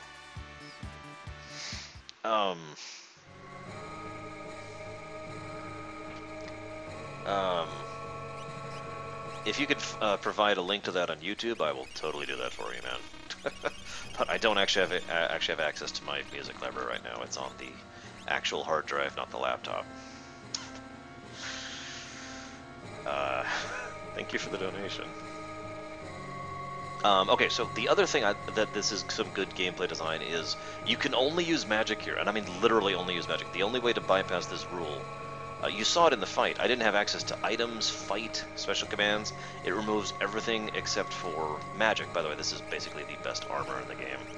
So yeah, force armor right there. So we're gonna go ahead and turn these people. Actually, it's not the best armor in the game. It just occurred to me. I don't remember where to get the best armor in the game. I should look into that.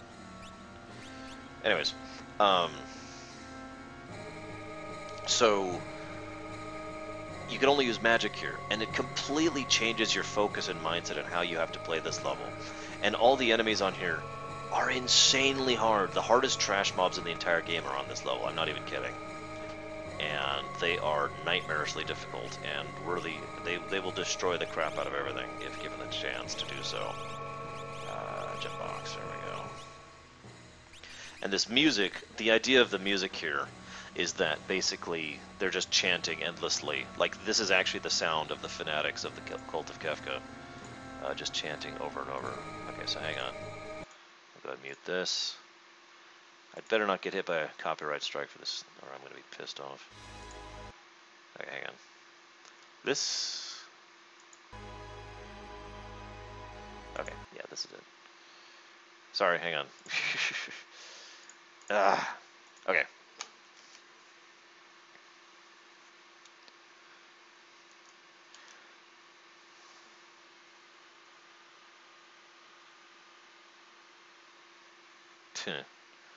And some. Anyways, no comments there. Don't want to spoil too much stuff. Okay, Master Kefka's treasure. Return it now! Never! The Cult of Kefka is a bunch of people who have come to believe that life is meaningless and therefore they are here. Because it's not like anything matters. The funny thing is, Kefka doesn't care about them, or use them, or lead them, or anything. He doesn't even acknowledge that they exist, actually, because why would he? It's not like they matter. Okay, here we go. Can you hear this? Here, we'll turn it up a little bit. Okay, so we have a few things we're going to do here. You. So this guy's a bastard, and there are several ways around his trick, which we will be trying to do in due time. Well, why not, Rory? Life doesn't matter, so let's just keep building and building and building. You know, it fell over. Let's get back to building. And building. And building. Oh, life doesn't matter again. Sorry. Let's keep building. I mean, really, that's pretty much how this works.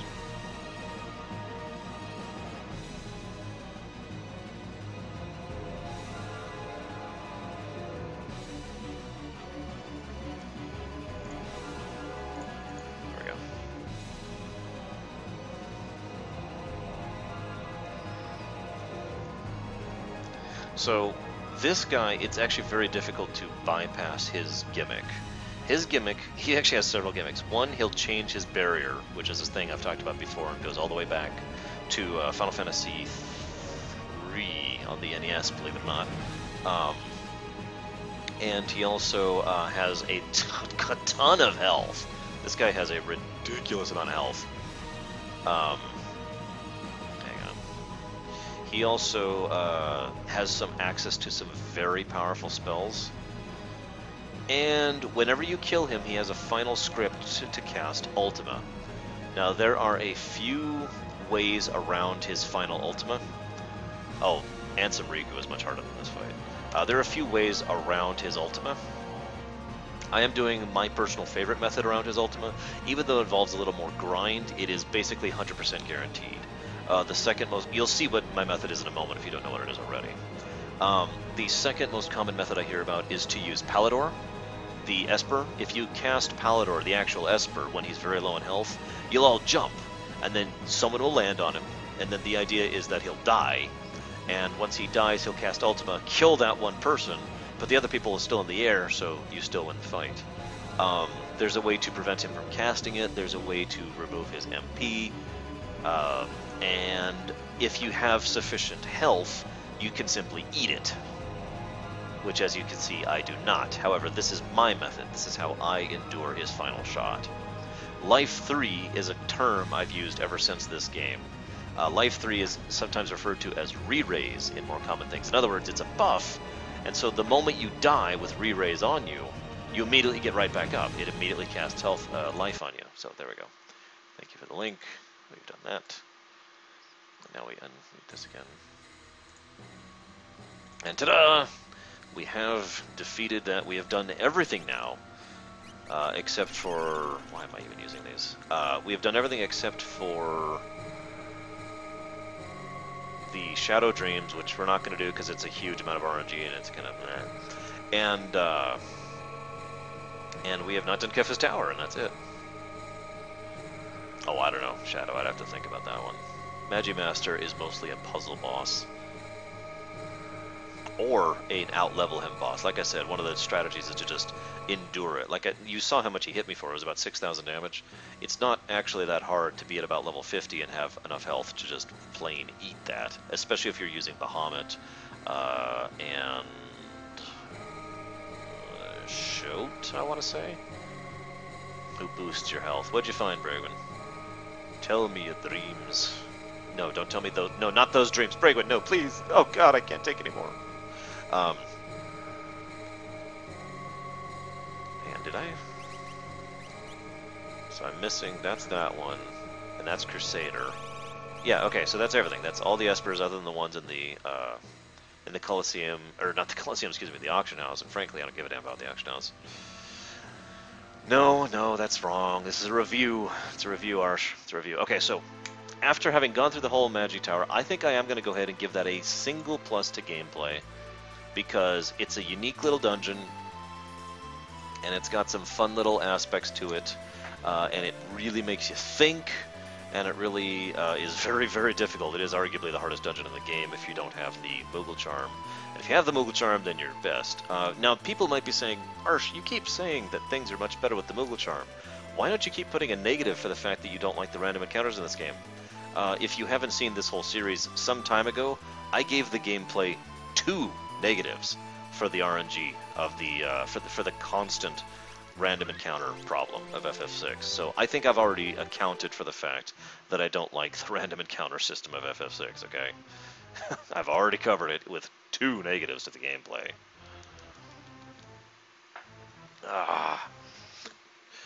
Now we're gonna show off the auction house briefly. Basically, the auction house is a fun little thing. You can get some relics there for ridiculously expensive, and you can get 2 Espers, and that's basically it. You can never get the other things. You will never get the piece of the airship. You will never get the Chocobo. You'll never get the miniature soldier, I think. I forget what else is here. But yeah, so the auction's about to start. I would like to bid on items. So we get Oh, Magicite. Wow, that's really good luck. So we get Golem. For the record, you have a higher chance of getting these to show up in the World of Ruin, and like I said, there are actually patterns you can walk in this room to more or less force the Magicite to show up by manipulating the RNG table.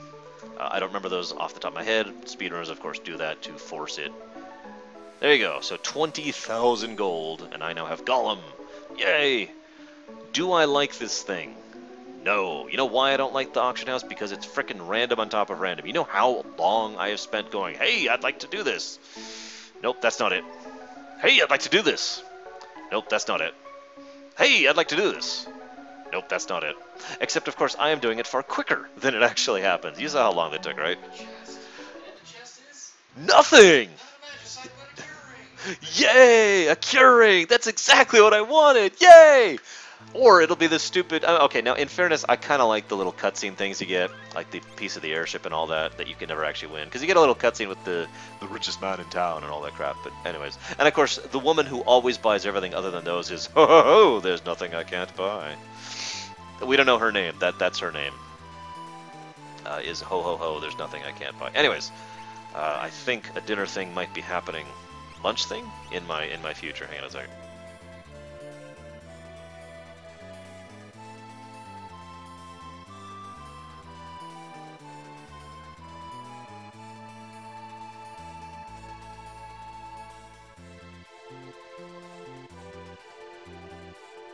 Alright guys, I am gonna go ahead and head out, get some lunch / dinner, enjoy some stuff. So this is gonna be in for the night. If you're paying attention, the only thing left to do is Kefka's Tower. I don't know if I'm streaming tomorrow or not. Not 100% sure on that. But if I am, well, you know exactly what I'm going to be doing next. And I gotta be honest, I'm actually pretty looking forward to it. Yeah! So, Kefka's Tower tomorrow or Tuesday at the latest. Be there for the finale and ending and awesome end sequence of FF6. And we'll see if we get even more pluses. Will we get to a +40 on story? We'll see. See you around, guys.